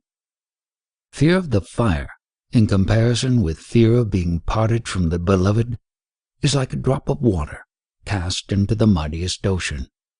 Dur Nun. Unless I have the face of my heart towards thee, I deem prayer unworthy to be reckoned as prayer. If I turn my face to the Kaaba, 'tis for the love of thine. Otherwise I am quit both of prayer and Kaaba. Jalaluddin Rumi. Love again is the divine instinct of the soul impelling it to realize its nature and destiny. The soul is the firstborn of God. Before the creation of this universe it lived and moved and had its being in him, and during its earthly manifestation it is a stranger in exile, ever pining to return to its home. This is love, to fly heavenward, to rend every instant 100 veils, the first moment to renounce life, the last step to fare without feet, to regard this world as invisible, not to see what appears to oneself. All the love romances and allegories of Sufi poetry, the tales of Layla and Majnun, Yusuf and Zuleika, Solomon and Absal, the moth and the candle, the nightingale and the rose, are shadow pictures of the soul's passionate longing to be reunited with God. It is impossible in the brief space at my command to give the reader more than a passing glimpse of the treasures which the exuberant fancy of the East has heaped together in every room of this enchanted palace. The soul is likened to a moaning dove that has lost her mate, to a reed torn from its bed and made into a flute whose plaintive music fills the eye with tears, to a falcon summoned by the fowler's whistle to perch again upon his wrist, to the snow melting in the sun and mounting as vapor to the sky, to a frenzied camel swiftly plunging through the desert by night, to a caged parrot, a fish on dry land, a pawn that seeks to become a king. These figures imply that God is conceived as transcendent, and that the soul cannot reach him without taking what Plotinus, in a splendid phrase, calls the flight of the alone to the alone. Jalaluddin says, "The motion of every atom is towards its origin. A man comes to be the thing on which he is bent. By the attraction of fondness and yearning, the soul and the heart assume the qualities of the beloved, who is the soul of souls. A man comes to be the thing on which he is bent. What then does the Sufi become?" Eckhart, in one of his sermons, quotes the saying of St. Augustine that man is what he loves, and adds this comment: "If he loves a stone, he is a stone. If he loves a man, he is a man. If he loves God, I dare not say more. For if I said that he would then be God, he might stone me." The Muslim mystics enjoyed greater freedom of speech than their Christian brethren who owed allegiance to the medieval Catholic Church, and if they went too far, the plea of ecstasy was generally accepted as a sufficient excuse, whether they emphasized the outward or the inward aspect of unification, the transcendence or the immanence of God. Their expressions are bold and uncompromising.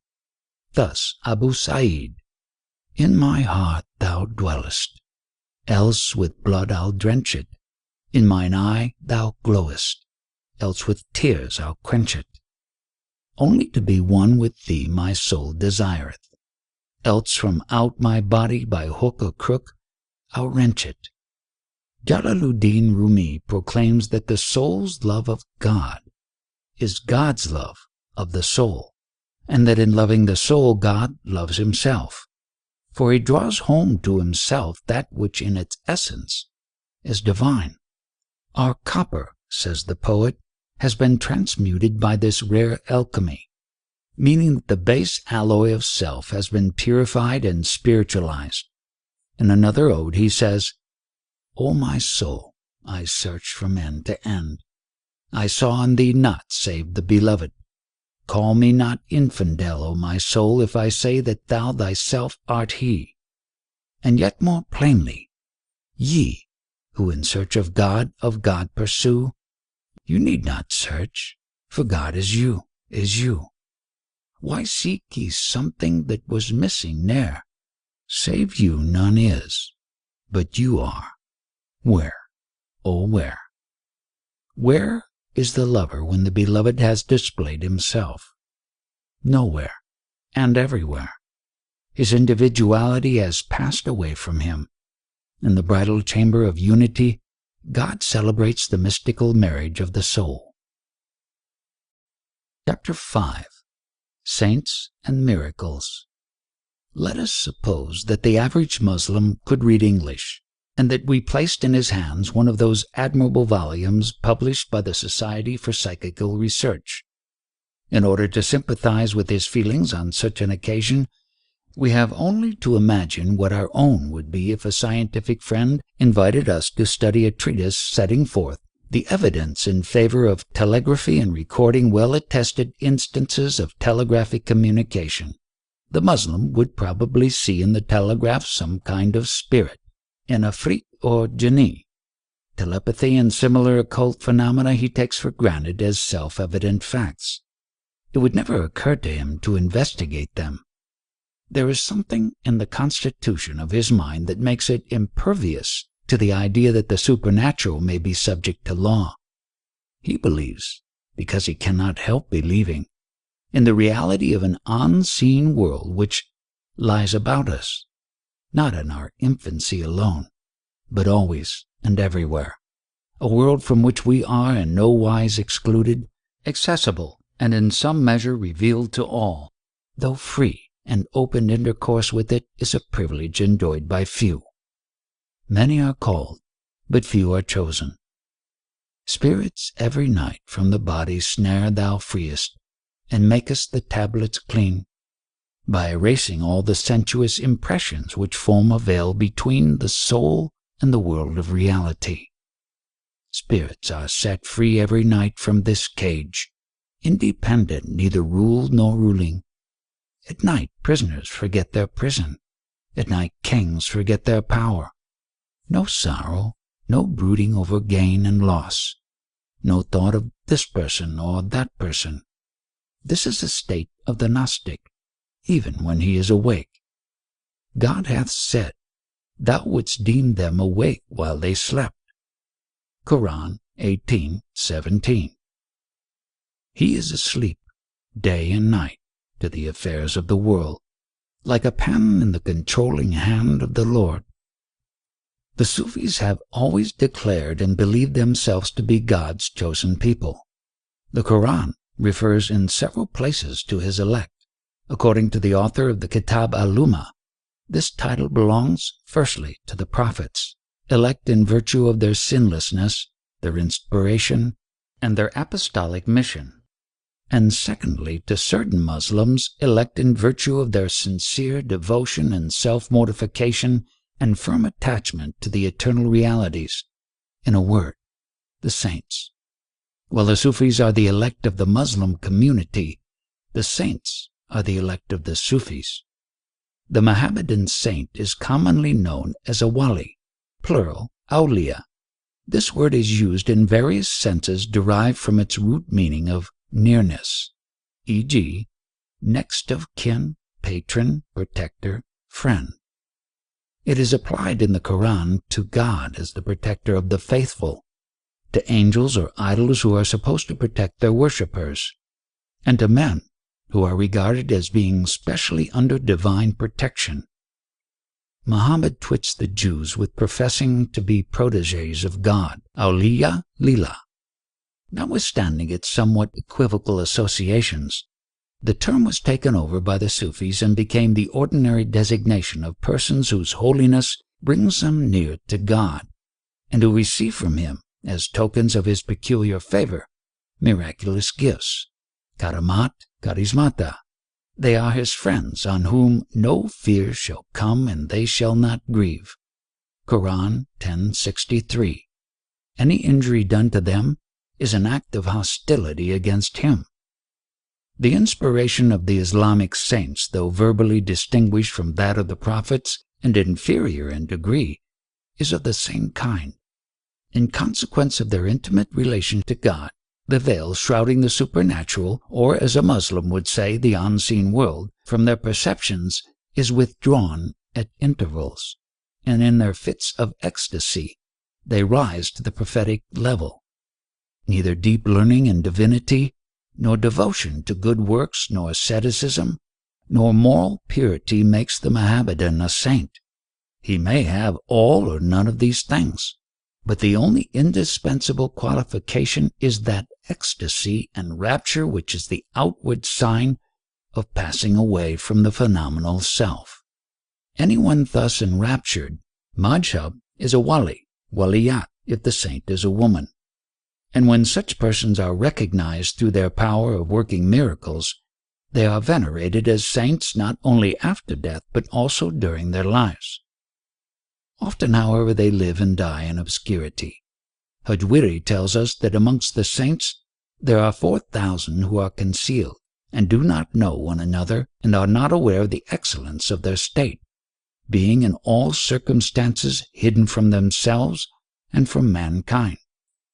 The saints form an invisible hierarchy on which the order of the world is thought to depend. Its supreme head is entitled Qutb, Axis. He is the most eminent Sufi of his age, and presides over the meetings regularly held by this august parliament, whose members are not hampered in their attendance by the inconvenient fictions of time and space, but come together from all parts of the earth in the twinkling of an eye, traversing seas and mountains and deserts as easily as common mortals step across a road. Below the Qutb stand various classes and grades of sanctity. Hujwiri enumerates them in ascending series as follows: 300 akhyar, good; 40 abdal, substitutes, 7 abrar, pious, 4 altad, supports, and 3 nukaba, overseers. All these know one another and cannot act save by mutual consent. It is the task of the altad to go round the whole world every night, and if there should be any place on which their eyes have not fallen, next day some flaw will appear in that place, and they must then inform the kutub in order that he may direct his attention to that weak spot, and by his blessing the imperfection may be remedied. We are studying in this book the mystical life of the individual Muslim, and it is necessary to keep the subject within the narrowest bounds. Otherwise, I should have liked to dwell on the external and historical organization of Sufism as a school for saints, and to describe the process of evolution through which the wali, privately conversing with a small circle of friends, became, first, a teacher and spiritual guide gathering disciples around him during his lifetime, and finally the head of a perpetual religious order which bore his name. The earliest of these great fraternities date from the 12th century. In addition to their own members, the so-called dervishes, each order has a large number of lay brethren attached to it, so that their influence pervades all ranks of Muslim society. They are independent and self-developing. There is rivalry between them, but no rules over the other. In faith and practice, each goes its own way, limited only by the universal conscience of Islam. Thus strange doctrines and grave moral defects easily develop unheeded, but freedom is saved. Of course, the typical wali is incapable of founding an order, but Islam has produced no less frequently than Christendom men who combine intense spiritual illumination with creative energy and aptitude for affairs on a grand scale. The Mohammedan notion of the saint as a person possessed by God allows a very wide application of the term. In popular usage, it extends from the greatest Sufi theosophists like Jalaluddin Rumi and Ibn al-Arabi, down to those who have gained sanctity only by losing sanity, victims of epilepsy and hysteria, half-witted idiots and harmless lunatics. Both Gushari, author of a famous work designed to close the breach between Sufism and Islam, he died in 1074 AD, and Hajwiri discussed the question whether a saint can be conscious of his saintship, and answer it in the affirmative. Their opponents argue that consciousness of saintship involves assurance of salvation, which is impossible, since no one can know with certainty that he shall be among the saved on the day of judgment. In reply, it was urged that God may miraculously assure the saint of his predestined salvation, while maintaining him in a state of spiritual soundness and preserving him from disobedience. The saint is not immaculate, as the prophets are, but the divine protection which he enjoys is a guarantee that he will not persevere in evil courses, though he may temporarily be led astray. According to the view generally held, saintship depends on faith, not on conduct, so that no sin except infidelity can cause it to be forfeited. This perilous theory, which opens the door to antinomianism, was mitigated by the emphasis laid on fulfillment of the religious law. The following anecdote of Bayazid al-Bistami shows the official attitude of all the leading Sufis who are cited as authorities in the Muslim textbooks. "I was told," he said, "that a saint of God was living in such and such a town, and I set out to visit him. When I entered the mosque, he came forth from his chamber and spat on the floor. I turned back without saluting him, saying to myself, a saint must keep the religious law in order that God may keep him in his spiritual state. Had this man been a saint, his respect for the law would have prevented him from spitting on the floor, or God would have saved him from marring the grace vouchsafed to him." Many walis, however, regard the law as a curb that is indeed necessary so long as one remains in the disciplinary stage, but may be discarded by the saint. Such a person, they declare, stands on a higher plane than ordinary men, and is not to be condemned for actions which outwardly seem irreligious, while the older Sufis insist that a wali who breaks the law is thereby shown to be an impostor, the popular belief in the saints and the rapid growth of saint worship tended to aggrandize the wali at the expense of the law, and to foster the conviction that a divinely gifted man can do no wrong, or at least that his actions must not be judged by appearances. The classical instance of this jus divinum vested in the friends of God is the story of Moses and Khadir, which is related in the Quran 18:64-80. Khadir, or Khirs, the Quran does not mention him by name, is a mysterious sage endowed with immortality, who is said to enter into conversation with wandering Sufis and impart to them his God-given knowledge. Moses desired to accompany him on a journey that he might profit by his teaching, and Khadir consented, only stipulating that Moses should ask no questions of him. So they both went on, till they embarked in a boat, and he, Khadir, staved it in. "What?" cried Moses. "Hast thou staved it in that thou mayest drown its crew? Verily a strange thing hast thou done." He said, "Did not I tell you that thou couldst no way have patience with me?" Then they went on until they met a youth, and he slew him. Said Moses, "Hast thou slain him who is free from guilt of blood? Surely now thou hast wrought an unheard of thing." After Moses had broken his promise of silence for the third time, Khadir resolved to leave him. "But first," he said, "I will tell thee the meaning of that with which thou couldst not have patience. As to the boat, it belonged to poor men, toilers on the sea, and I was minded to damage it, for in their rear was a king who seized on every boat by force. And as to the youth, his parents were believers, and I feared lest he should trouble them by error and unbelief." The Sufis are fond of quoting this unimpeachable testimony that the wali is above human criticism, and that his hand, as Jalaluddin asserts, is even as the hand of God. Most Muslims admit the claim to be valid insofar as they shrink from applying conventional standards of morality to holy men. I have explained its metaphysical justification in an earlier chapter. A miracle performed by a saint is termed karamat, i.e., a favor, which God bestows upon him, whereas a miracle performed by a prophet is called mujizat, i.e., an act which cannot be imitated by anyone. The distinction originated in controversy and was used to answer those who held the miraculous powers of the saints to be a grave encroachment on the prerogative of the prophet. Sufi apologists, while confessing that both kinds of miracle are substantially the same, take pains to differentiate the characteristics of each. They declare, moreover, that the saints are the prophet's witnesses, and that all their miracles, like a drop trickling from a full skin of honey, are in reality derived from him. This is the orthodox view and is supported by those Mohammedan mystics who acknowledge the law as well as the truth, though in some cases it may have amounted to little more than a pious opinion. We have often noticed the difficulty in which the Sufis find themselves when they try to make a logical compromise with Islam. But the word logic is very misleading in this connection. The beginning of wisdom for European students of Oriental religion lies in the discovery that incongruous beliefs, I mean of course beliefs which our minds cannot harmonize, dwell peacefully together in the Oriental brain, that their owner is quite unconscious of their incongruity, and that, as a rule, he is absolutely sincere.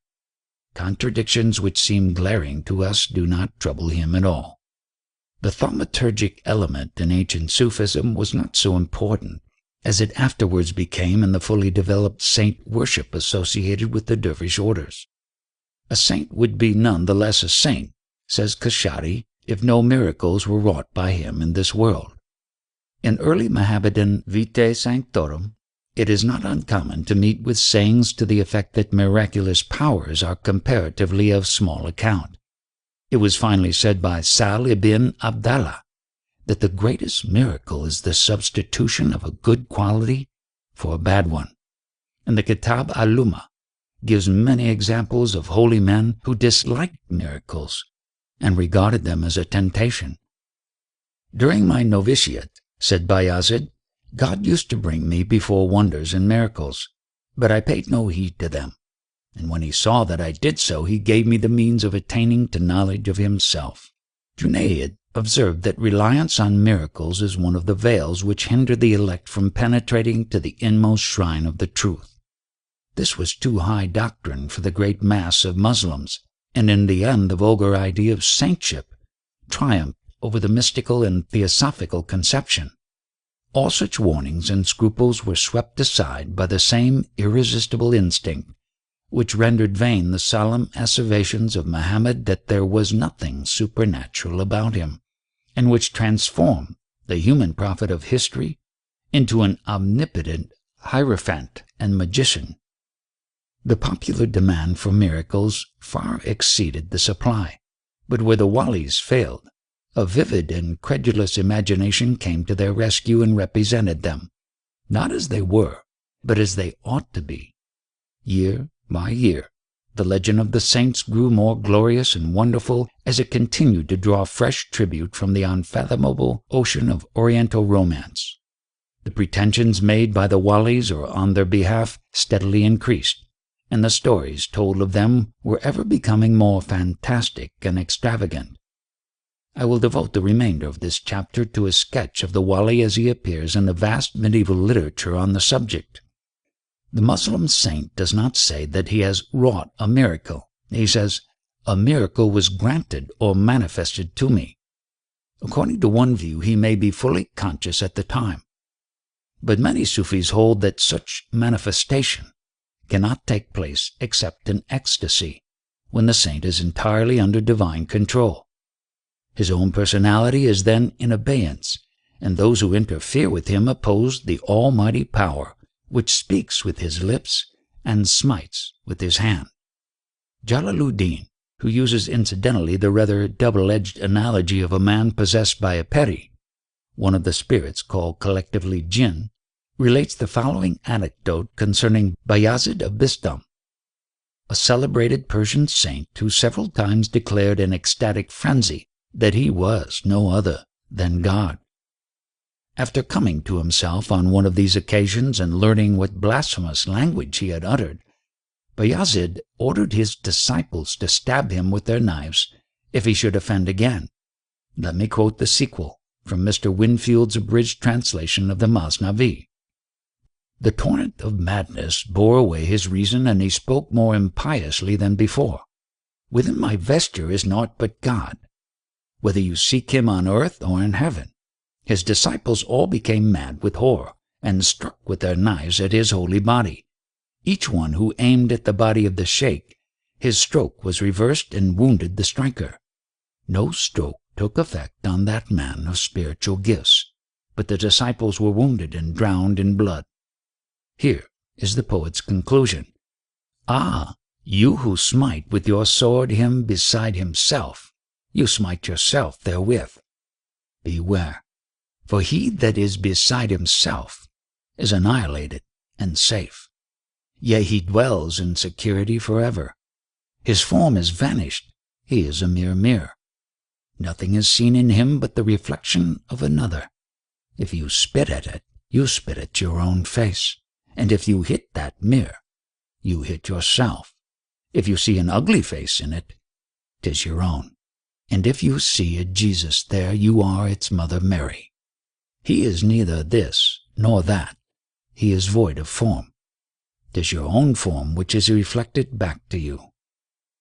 The life of Abul Hassan Kirkwani, another Persian Sufi who died in 1033 A.D., gives us a complete picture of the Oriental pantheist, and exhibits the mingled arrogance and sublimity of the character as clearly as could be desired. Since the original text covers 50 pages, I can translate only a small portion of it here. Once the sheikh said, "This night a great many persons," he mentioned the exact number, "have been wounded by brigands in such and such a desert." On making inquiry, they found that his statement was perfectly true. Strange to relate, on the same night his son's head was cut off and laid upon the threshold of his house, yet he knew nothing of it. His wife, who disbelieved him, cried, "What think you of a man who can tell things which happen many leagues away, but does not know that his own son's head has been cut off and is lying at his very door?" "Yes," the sheikh answered. "When I saw that, the veil had been lifted. but when my son was killed, it had been let down again. One day, Abu al-Hasan Qurqani clenched his fist and extended the little finger and said, "Here's the Qibla." The Qibla is the point to which Muslims turn their faces when praying, i.e., the Kaaba, if anyone desires to become a Sufi. These words were reported to the Grand Sheikh, who, deeming the coexistence of two Qiblas an insult to the divine unity, exclaimed, "Since a second Qibla has appeared, I will cancel the former one." After that, no pilgrims were able to reach Mecca. Some perished on the way. Others fell into the hands of robbers, or were prevented by various causes from accomplishing their journey. Next year, a certain dervish said to the Grand Sheikh, "What sense is there in keeping the folk away from the house of God?" Thereupon the Grand Sheikh made a sign, and the road became open once more. The dervish asked, "Whose fault is it that all these people have perished?" The Grand Sheikh replied, "When elephants jostle each other, who cares if a few wretched birds are crushed to death?" Some persons who were setting forth on a journey begged Qurqani to teach them a prayer that would keep them safe from the perils of the road. He said, "If any misfortune should befall you, mention my name." This answer was not agreeable to them. They set off, however, and while traveling were attacked by brigands. One of the party mentioned the saint's name and immediately became invisible, to the great astonishment of the brigands, who could not find either his camel or his bales of merchandise. The others lost all their clothes and goods. On returning home, they asked the sheikh to explain the mystery. "We all invoke God," they said, "and without success, but the one man who invoked you vanished before the eyes of the robbers." "You invoke God formally," said the sheikh, "whereas I invoke him really. Hence, if you invoke me, and I then invoke God on your behalf, your prayers are granted, but it is useless for you to invoke God formally and by rote." One night, while he was praying, he heard a voice cry, "Ha, Abul Hassan! Dost thou wish me to tell the people what I know of thee, that they may stone thee to death?" "O Lord God," he replied, "dost thou wish me to tell the people what I know of thy mercy and what I perceive of thy grace, that none of them may ever again bow to thee in prayer?" The voice answered, "Keep thy secret, and I will keep mine." He said, "O God, do not send to me the angel of death, for I will not give up my soul to him. How shall I restore it to him, from whom I did not receive it? I received my soul from thee, and I will not give it up to anyone but thee." He said, "After I shall have passed away, the angel of death will come to one of my descendants and set about taking his soul, and will deal hardly with him. Then I will raise my hands from the tomb and shed the grace of God upon his lips." He said, "If I bade the Empyrean move, it would obey, and if I told the sun to stop, it would cease from rolling on its course." He said, "I am not a devotee, nor an ascetic, nor a theologian, nor a Sufi. O God, thou art one, and through thy oneness I am one." He said, "The skull of my head is the Empyrean, and my feet are under the earth, and my two hands are east and west."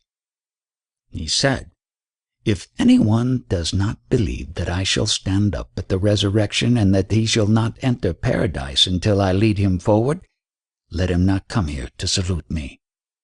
He said, "Since God brought me forth from myself, paradise is in quest of me, and hell is in fear of me.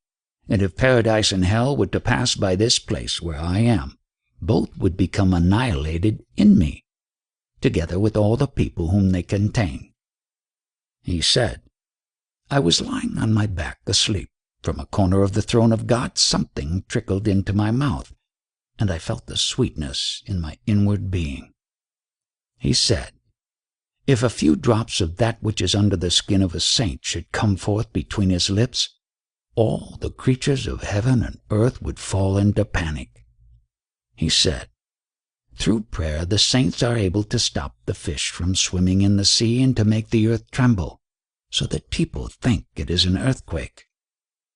He said, "If the love of God in the hearts of his friends were made manifest, it would fill the world with flood and fire." He said, He that lives with God has seen all things visible, and heard all things audible, and done all that is to be done, and known all that is to be known. He said, all things are contained in me, but there is no room for myself in me. He said, miracles are only the first of the 1,000 stages of the way to God. He said, do not seek until thou art sought, for when thou findest that which thou seekest, it will resemble thee. He said, thou must daily die 1,000 deaths and come to life again, that thou mayest win the life immortal. He said, when thou givest to God thy nothingness, he gives to thee his all. It would be an almost endless task to enumerate and exemplify the different classes of miracles which are related in the lives of the Mohammedan saints. For instance, walking on water, flying in the air, with or without a passenger, rainmaking, appearing in various places at the same time, healing by the breath, bringing the dead to life, knowledge and prediction of future events, thought reading, telekinesis, paralyzing or beheading an obnoxious person by a word or gesture, conversing with animals or plants, turning earth into gold or precious stones, producing food and drink, etc. To the Muslim, who has no sense of natural law, all these violations of custom, as he calls them, seem equally credible. We, on the other hand, feel ourselves obliged to distinguish phenomena which we regard as irrational and impossible from those from which we can find some sort of natural explanation. Modern theories of psychical influence, faith healing, telepathy, veridical hallucination, hypnotic suggestion, and the like, have thrown open to us a wide avenue of approach to this dark continent in the Eastern mind. I will not, however, pursue the subject far at present, full of interest as it is. In the higher Sufi teaching, the miraculous powers of the saints play a more or less insignificant part, and the excessive importance which they assume in the organized mysticism of the dervish orders is one of the clearest marks of its degeneracy. The following passage, which I have slightly modified, gives a fair summary of the hypnotic process through which a dervish attains to union with God. The disciple must, mystically, always bear his murshid, spiritual director, in mind, and become mentally absorbed in him through a constant meditation and contemplation of him. The teacher must be his shield against all evil thoughts. The spirit of the teacher follows him in all his efforts, and accompanies him wherever he may be, quite as a guardian spirit. To such a degree is this carried that he sees the master in all men and in all things, just as a willing subject is under the influence of a magnetizer. This condition is called self-annihilation in the murshid or sheikh. The latter finds in his own visionary dreams the degree which the disciple has reached, whether or not his spirit has become bound to his own. At this stage, the sheikh passes him over to the spiritual influence of the long-deceased peer, or original founder of the order.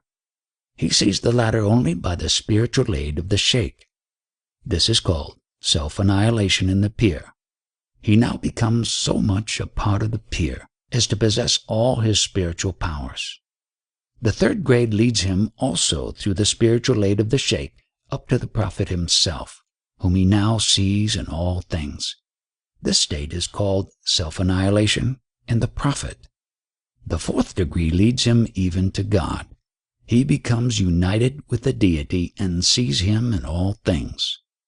J.P. Brown, The Dervishes, or Oriental Spiritualism. An excellent concrete illustration of the process here described will be found in the well-known case of Tawakkul Beg, who passed through all these experiences under the control of Mala Shah. His account is too long to quote in full. Moreover, it has recently been translated by Professor D.B. MacDonald in his Religious Life and Attitude in Islam. I copy from this version one paragraph describing the first of the 4 stages mentioned above. Thereupon he made me sit before him, my senses being as though intoxicated, and ordered me to reproduce my own image within myself, and after having bandaged my eyes, He asked me to concentrate all my mental faculties on my heart. I obeyed, and in an instant, by the divine favor and by the spiritual assistance of the sheikh, my heart opened. I saw then that there was something like an overturned cup within me. This having been set upright, a sensation of unbounded happiness filled my being. I said to the master, "This cell where I am seated before you, I see a faithful reproduction of it within me, and it appears to me as though another Tawakkul Beg were seated before another Malashah." He replied, "Very good. The first apparition which appears to thee is the image of the master." He then ordered me to uncover my eyes, and I saw him, with the physical organ of vision, seated before me. He then made me bind my eyes again, and I perceived him with my spiritual sight, seated similarly before me. Full of astonishment, I cried out, "O Master, whether I look with my physical organs or with my spiritual sight, always it is you that I see." Here is a case of auto-hypnotism, witnessed and recorded by the poet Jami. Maulana Saduddin of Kashgar, after a little concentration of thought, Tawaja, used to exhibit signs of unconsciousness. Anyone ignorant of this circumstance would have fancied that he was falling asleep. When I first entered into companionship with him, I happened one day to be seated before him in the Congressional Mosque. According to his custom, he fell into a trance. I supposed that he was going to sleep, and I said to him, "If you desire to rest for a short time, you will not seem to me to be far off." He smiled and said, "Apparently you do not believe that this is something different from sleep." The following anecdote presents greater difficulties.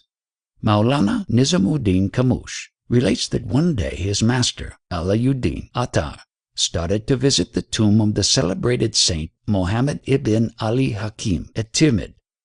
"I did not accompany him," said Nizamuddin, "but stayed at home, and by concentrating my mind, Tawaja, I succeeded in bringing the spirituality of the saint before me, so that when the master arrived at the tomb he found it empty. He must have known the cause, for on his return he set to work in order to bring me under his control. I, too, concentrated my mind, but I found myself like a dove and the master like a hawk, flying in chase of me. Wherever I turned, he was always close behind. At last, despairing of escape, I took refuge with the spirituality of the Prophet, on whom be peace, and became effaced in its infinite radiance. The master could not exercise any further control.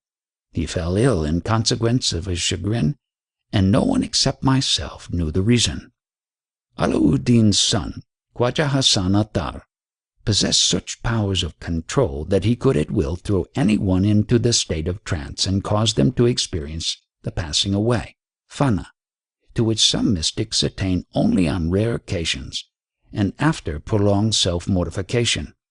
It is related that the disciples and visitors who were admitted to the honor of kissing his hand always fell unconscious to the ground.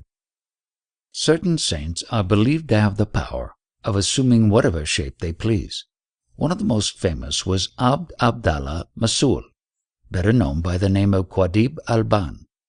One day the Qadi of Masul, who regarded him as a detestable heretic, saw him in the street of the town, approaching from the opposite direction.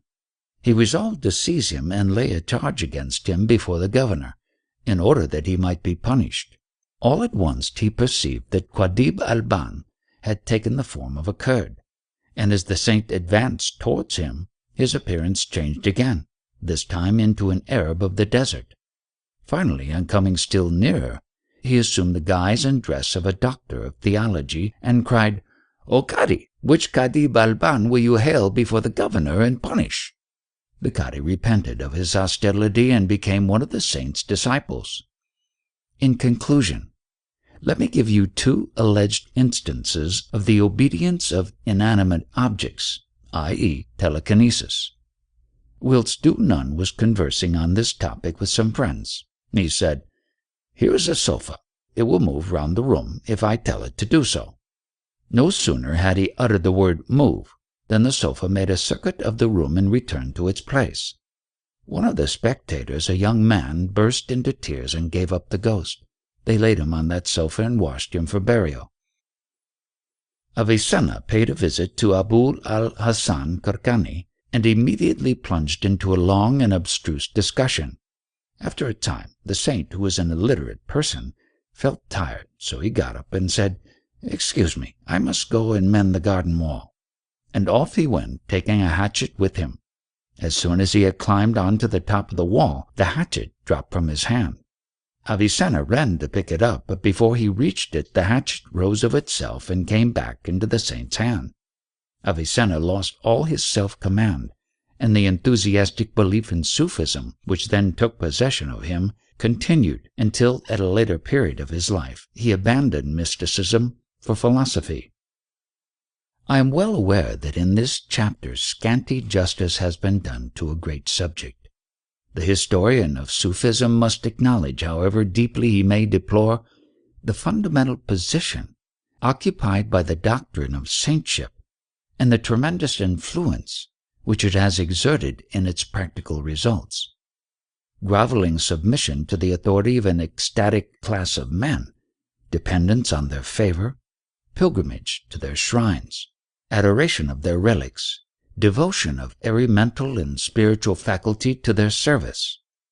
It may be dangerous to worship God by one's own inner light, but it is far more deadly to seek Him by the inner light of another.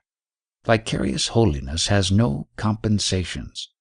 This truth is expressed by the mystical writers in many an eloquent passage, but I will content myself with quoting a few lines from the life of al-Hallāj, the same saint who, as we have seen, vainly tried to hypnotize his pupil in revenge for a disrespectful trick which the latter had played on him.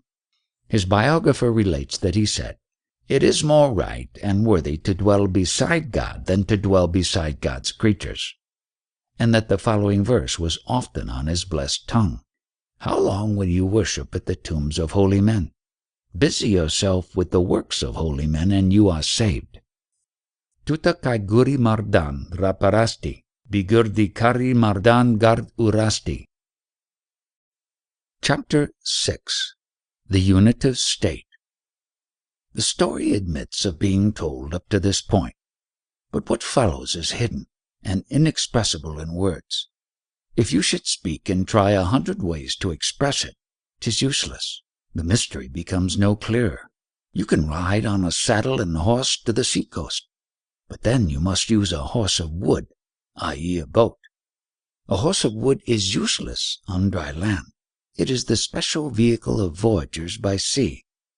Silence is this horse of wood. Silence is the guide and support of men at sea. The Masnavi of Jalaluddin Rumi, abridged translation by E.H. Winfield.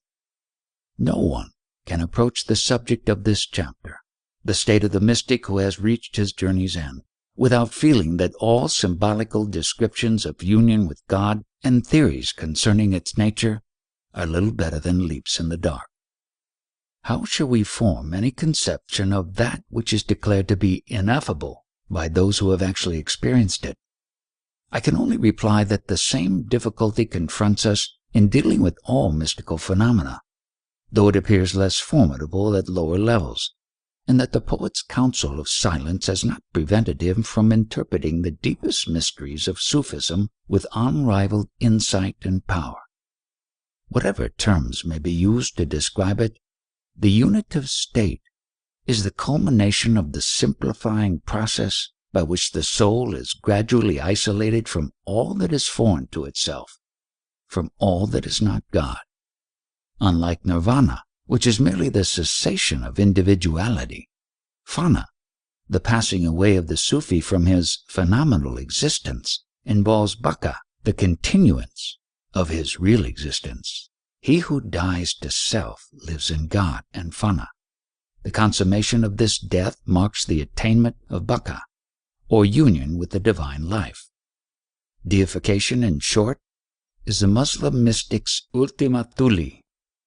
In the early part of the 10th century, Husayn ibn Mansur, known to fame as al-Hallāj, the wool carder, was barbarously done to death at Baghdad. His execution seems to have been dictated by political motives. But with these we are not concerned. Amongst the crowd assembled round the scaffold, a few, perhaps, believed him to be what he said he was.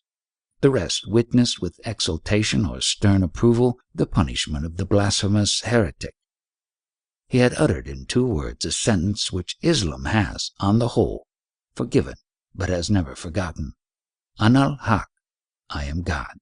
The recent published researches of M. Louis Mizignon, Kitab al-Tawasin, Paris, 1913, make it possible for the first time to indicate the meaning which al-Hallāj himself attached to this celebrated formula, and to assert definitely, and that it does not agree with the more orthodox interpretations offered at a later epoch by Sufis belonging to various schools.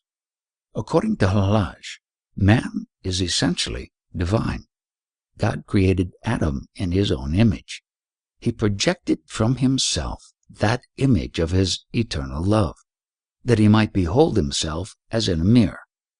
Hence he bade the angels worship Adam, Quran 2:32, in whom, as in Jesus, he became incarnate. Glory to him who revealed in his humanity, i.e. in Adam, the secret of his radiant divinity, and then appeared to his creatures visibly in the shape of one who ate and drank, Jesus. Since the humanity, masut, of God compromises the whole bodily and spiritual nature of man, the divinity, lahut, of God cannot unite with that nature except by means of an incarnation, or, to adopt the term employed by Masignon, an infusion, hulul, of the divine spirit, such as takes place when the human spirit enters the body. Masignon appears to be right in identifying the divine spirit with the active reason, intellectus agens, which, according to Alexander of Aphrodisias, is not a part or faculty of our soul, but comes to us from without, seeing Christian mysticism. The doctrine of al-Hallāj may be compared with that of Tauler, Roosbroek, and others concerning the birth of God in the soul. Thus al-Hallāj says in one of his poems, "Thy spirit is mingled in my spirit, even as wine is mingled with pure water. When anything touches thee, it touches me. Lo, in every case thou art I." And again, "I am he whom I love, and he whom I love is I." We are 2 spirits dwelling in one body. If thou seest me, thou seest him, and if thou seest him, thou seest us both. The doctrine of personal deification, in the peculiar form which was impressed upon it by al-Hallāj, is obviously akin to the central doctrine of Christianity, and therefore, from the Muslim standpoint, a heresy of the worst kind. It survived unadulterated only amongst his immediate followers. The Hululis, i.e. those who believe in incarnation, are repudiated by Sufis in general quite as vehemently as by Orthodox Muslims. But while the former have unhesitatingly condemned the doctrine of Hulul, they have also done their best to clear al-Hallāj from the suspicion of having taught it. 3 main lines of defense are followed. 1. al-Hallāj did not sin against the truth, but he was justly punished insofar as he committed a grave offense against the law. He betrayed the secret of his Lord by proclaiming to all and sundry the supreme mystery which ought to be reserved for the elect. 2. al-Hallāj spoke under the intoxicating influence of ecstasy. He imagined himself to be united with the divine essence, when in fact he was only united with one of the divine attributes. 3. al-Hallāj meant to declare that there is no essential difference or separation between God and his creatures, inasmuch as the divine unity includes all being. A man who has entirely passed away from his phenomenal self exists qua his real self, which is God. In that glory there is no I or we or thou. I, we, thou, and he are all one thing.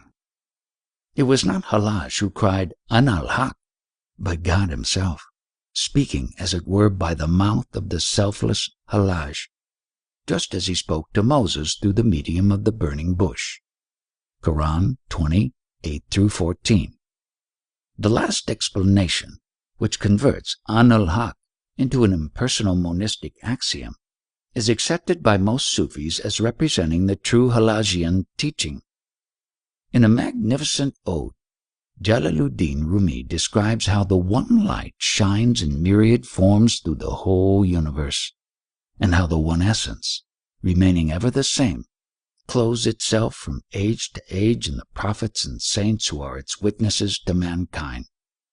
Every movement, the robber beauty rises in a different shape, ravishes the soul, and disappears. Every instant that loved one assumes a new garment, now of old, now of youth. Now he plunged into the heart of the substance of the potter's clay. The spirit plunged like a diver. Anon he rose from the depths of mud that is molded and baked. Then he appeared in the world. He became Noah, and at his prayer the world was flooded, while he went into the ark. He became Abraham and appeared in the midst of the fire, which turned to roses for his sake. For a while he was roaming on the earth to pleasure himself. Then he became Jesus and ascended to the dome of heaven and began to glorify God. In brief, it was he that was coming and going in every generation thou hast seen, until at last he appeared in the form of an Arab and gained the empire of the world. What is it that is transferred? What is transmigration in reality? The lovely winner of hearts became a sword and appeared in the hand of Ali and became the slayer of time. No, for 'twas even he that was crying in human shape, al-Hallāj. That one who mounted the scaffold was not Mansur. Hallāj is often called Mansur, which is properly the name of his father, though the foolish imagined it. Rumi hath not spoken and will not speak words of infidelity. Do not disbelieve him. Whosoever shows disbelief is an infidel and one of those who have been doomed to hell. Although in Western and Central Asia, where the Persian kings were regarded by their subjects as gods, and where doctrines of incarnation and anthropomorphism and metempsychosis are indigenous, the idea of the God-man was neither unfamiliar nor unnatural as to shock the public conscience very profoundly. Hallāj had formulated that idea in such a way that no mysticism calling itself Mohammedan could tolerate, much less adopt it.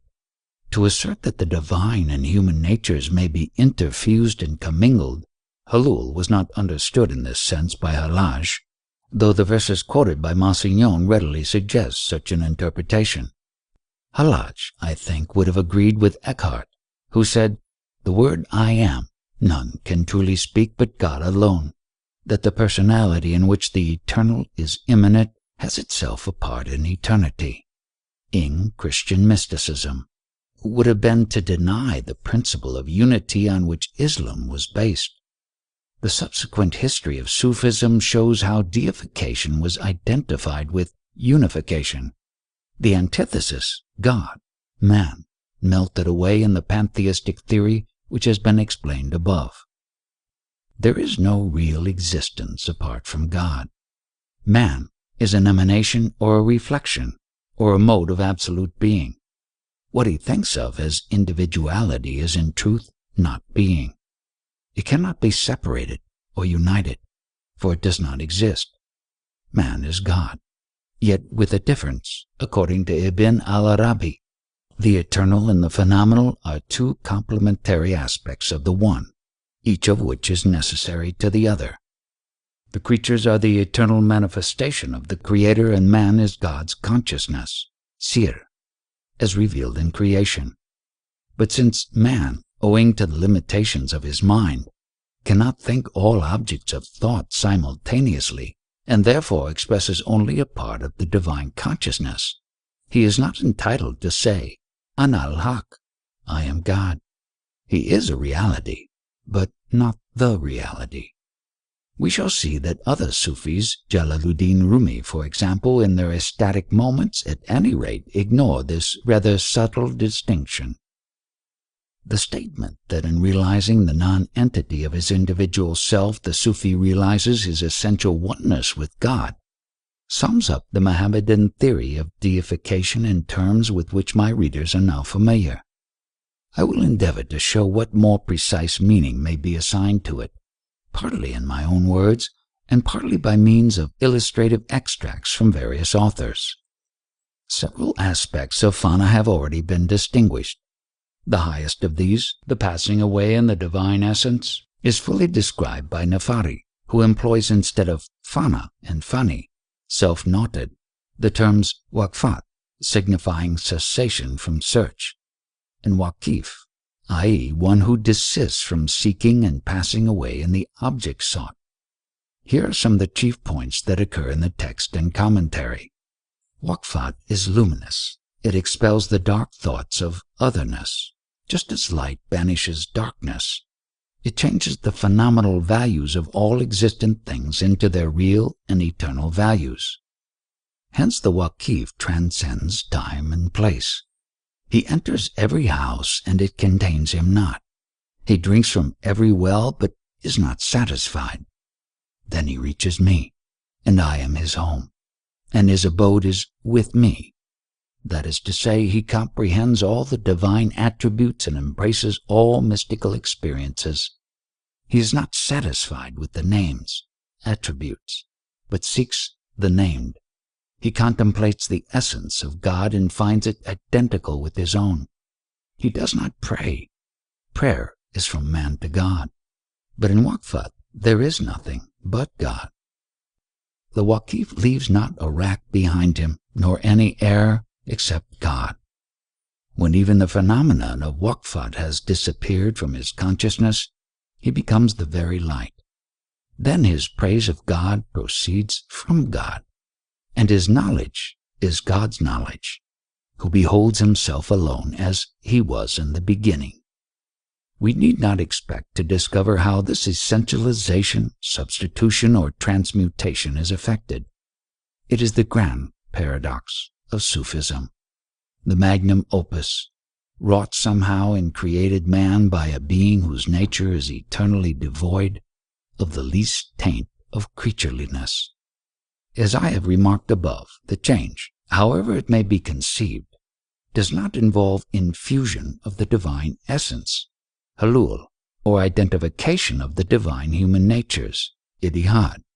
Both these doctrines are generally condemned. Abu Nasr al-Sarraj criticizes them in two passages of his Kitab al-Lumma as follows. Some mystics of Baghdad have erred in their doctrine that when they pass away from their qualities, they enter into the qualities of God. This leads to incarnation, Hallāj, or to the Christian belief concerning Jesus. The doctrine in question has been attributed to some of the ancients, but its true meaning is this, that when a man goes forth from his own qualities and enters into the qualities of God, he goes forth from his own will and enters into the will of God, knowing that his will is given to him by God, and that by virtue of this gift he is severed from regarding himself, so that he becomes entirely devoted to God. And this is one of the stages of Unitarians. Those who have erred in this doctrine have failed to observe that the qualities of God are not God. To make God identical with his qualities is to be guilty of infidelity, because God does not descend into the heart, but that which descends into the heart is faith in God and belief in his unity and reverence for the thought of him. In the second passage, he makes use of a similar argument in order to refute the doctrine of Ittihād. Some have abstained from food and drink, fancying that when a man's body is weakened, it is possible that he may lose his humanity and be invested with the attributes of divinity. The ignorant persons who hold this erroneous doctrine cannot distinguish between humanity and the inborn qualities of humanity. Humanity does not depart from man any more than blackness departs from that which is black, or whiteness from that which is white. But the inborn qualities of humanity are changed and transmuted by the all-powerful radiance that is shed upon them from the divine realities. The attributes of humanity are not the essence of humanity. Those who inculcate the doctrine of Fana mean the passing away of regarding one's own actions and works of devotion through the continuance of regarding God as the doer of these actions on behalf of his servant. Hajwiri characterizes as absurd the belief that passing away, Fana, signifies loss of essence and destruction of corporal substance, and that abiding, Baka, indicates the indwelling of God in man. Real passing away from anything, he says, implies consciousness of its imperfection and absence of desire for it. Whoever passes away from his own perishable will abides in the everlasting will of God. But human attributes cannot become divine attributes, or vice versa. The power of fire transforms its own quality anything that falls into it, and surely the power of God's will is greater than that of fire. Yet fire affects only the quality of iron without changing its substance, for iron can never become fire. In another part of his work, Hajwiri defines union, jam, as concentration of thought upon the desired object. Thus Majnun, the Orlando Furioso of Islam, concentrated his thoughts on Layla, so that he saw only her in the whole world, and all created things assumed the form of Layla in his eyes. Someone came to the cell of Bayazid and asked, "Is Bayazid here?" And he answered, "Is anyone here but God?" The principle in all such cases, Hajwiri adds, is the same, namely, that God divides the one substance of his love and bestows a particle thereof as a peculiar gift upon every one of his friends, in proportion to their enravishment with him. Then he lets down upon that particle the shrouds of fleshiness, and human nature, and temperament, and spirit, in order that by its powerful working it may transmute its own quality all the particles that are attached to it, until the lover's clay is wholly converted into love, and all his acts and looks become so many properties of love. This state is named union, alike by those who regard the inward sense and the outward expression. Then he quotes these verses of al-Hallāj. "Thy will be done, O Lord and Master. Thy will be done, O my purpose and meaning, O essence of my being, O goal of my desire, O my speech and my hints and my gestures, O all of my all, O my hearing and my sight, O my whole and my element and my particles." The enraptured Sufi, who has passed beyond the illusion of subject and object, and broken through the oneness, can neither deny that he is anything or affirm that he is all things. As an example of the negative way, take the opening lines of an ode by Jalaluddin, which I have rendered into verse, imitating the metrical form of the Persian as closely as the genius of our language will permit. "Lo, for I to myself am unknown. Now in God's name what must I do? I adore not the cross nor the crescent. I am not a Giur nor a Jew. East nor west, land nor sea is my home. I have kin nor with angel nor gnome. I am wrought not of fire nor of foam. I am shaped not of dust nor of dew. I am born not in China afar, not in Saksin and not in Bulgar, not in India, where 5 rivers are, nor Iraq, nor Khorasan I grew. Not in this world nor that world I dwell, not in paradise, neither in hell. Not from Eden and Rizan I fell, not from Adam my lineage I drew. In a place beyond uttermost place, in a tract without shadow of trace, soul and body transcending, I live in the soul of my loved one anew. The following poem, also by Jalaluddin, expresses the positive aspect of the cosmic consciousness. If there be any lover in the world, O Muslims, 'tis I. If there be any believer, infidel, or Christian hermit, 'tis I. The wine dregs, the cup-bearer, the minstrel, the harp, and the music, the beloved, the candle, the drink, and the joy of the drunken, 'tis I. The 72 creeds and sects in the world do not really exist. I swear by God that every creed and sect, 'tis I. Earth and air and water and fire, knowest thou what they are? Earth and air and water and fire, nay, body and soul too, 'tis I. Truth and falsehood, good and evil, ease and difficulty from first to last, knowledge and learning and asceticism and piety and faith, 'tis I. The fire of hell be assured with its flaming limbos, yes, and paradise and Eden and the Houris, 'tis I. This earth and heaven, with all that they hold, angels, peris, genies, and mankind, 'tis I. What Jalaluddin utters in a moment of ecstatic vision, Henry Moore describes as a past experience.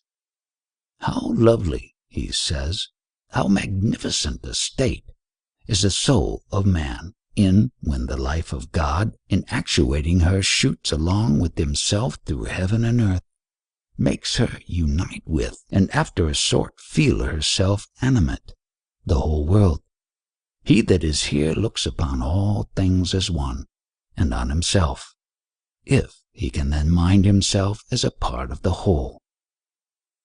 For some Sufis, absorption in the ecstasy of fana is the end of their pilgrimage.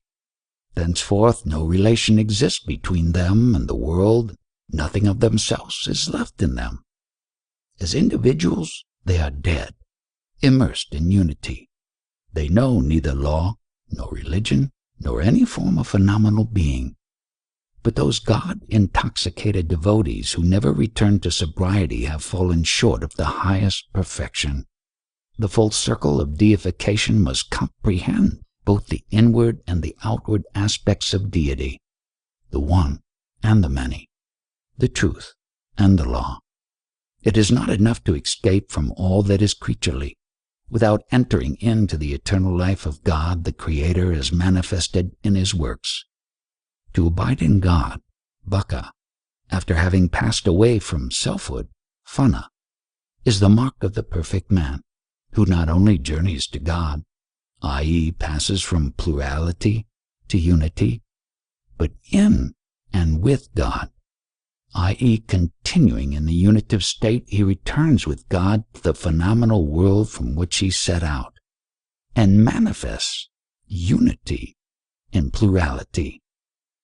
In this descent, he makes the law his upper garment, and the mystic path his inner garment, for he brings down and displays the truth to mankind while fulfilling the duties of the religious law. Of him it may be said, in the words of a great Christian mystic, he goes towards God by inward love in eternal work, and he goes in God by fruitive inclination in eternal rest, and he dwells in God, and yet he goes out towards created things in a spirit of love towards all things, in the virtues and in works of righteousness, and this is the most exalted summit of the inner life. Rusbroek quoted in E. Underhill's Introduction to Mysticism. Afifuddin Tilimsani, in his commentary on Nefari, describes 4 mystical journeys. The first begins with gnosis and ends with complete passing away, fana. The second begins at the moment when passing away is succeeded by abiding, baka. He who has attained to this station journeys in the real, by the real, to the real, and he then is a reality, hak. Thus, traveling onward, he arrives at the station of Kubd, which is the station of perfect manhood. He becomes the center of the spiritual universe, so that every point and limit reached by individual human beings is equally distant from his station, whether they be near or far, since all stations revolve round his. And in relation to the Kubd, there is no difference between nearness and farness.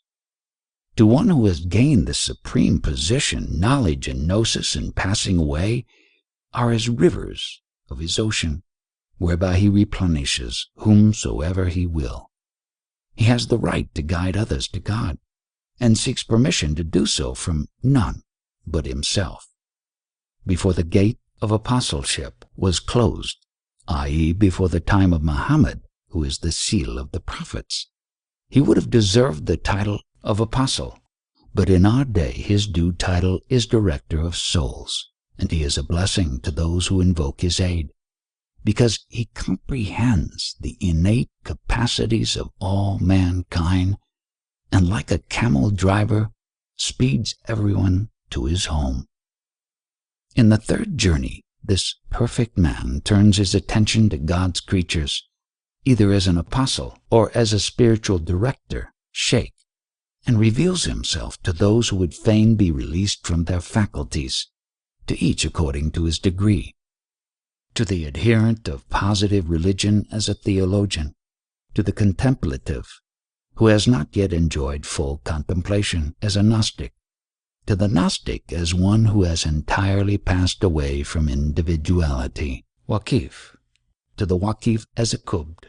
He is the horizon of every mystical station and transcends the furthest range of experience known to each grade of seekers.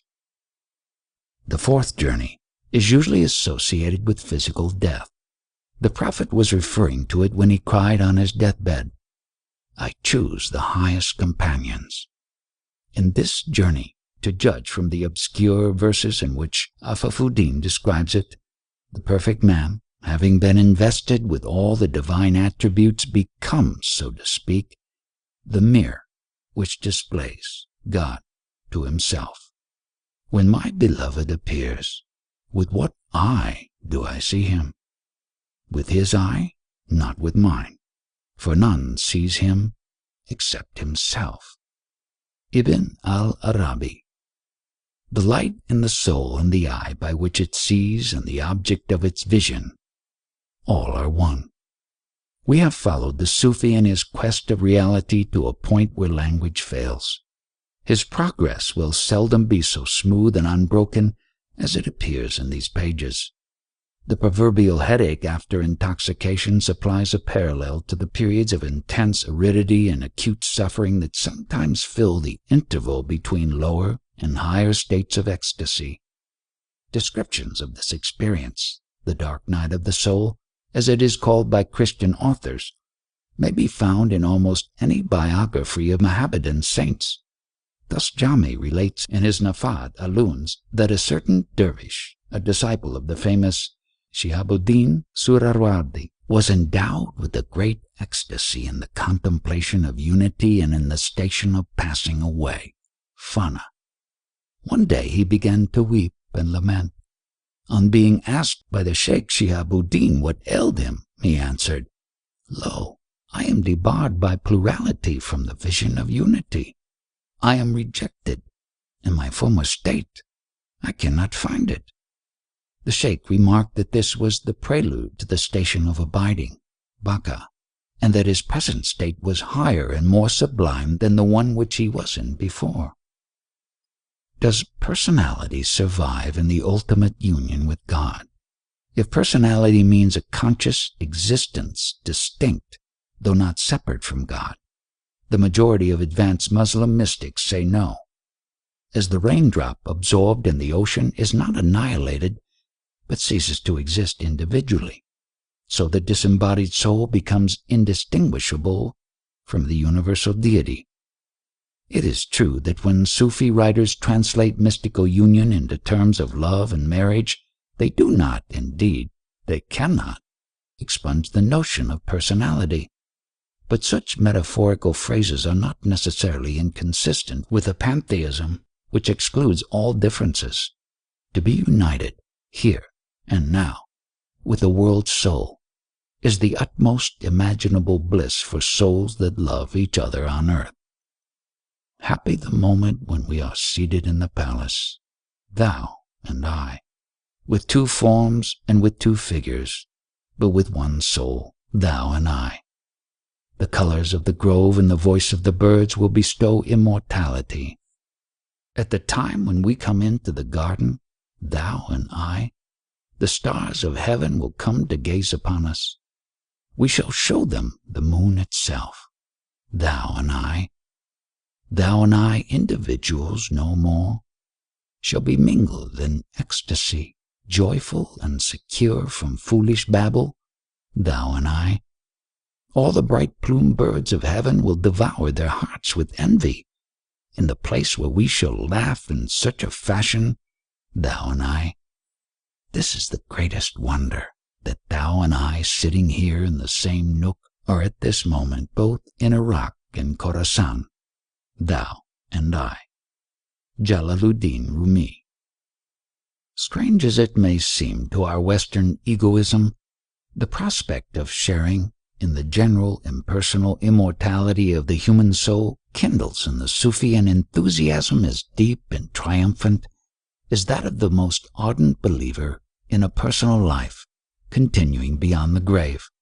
Jalaluddin, after describing the evolution of man in the material world and anticipating his further growth in the spiritual universe, utters a heartfelt prayer. For what? For self-annihilation in the ocean of the Godhead. I died as mineral and became a plant. I died as plant and rose to animal. I died as animal and I was a man. Why should I fear? When was I less by dying? Yet once more I shall die as man, to soar with angels blessed. But even from angelhood I must pass on. All except God doth perish. When I have sacrificed my angel soul, I shall become with no mind e'er conceived. O let me not exist, for non-existence proclaims in organ tones, to him we shall return.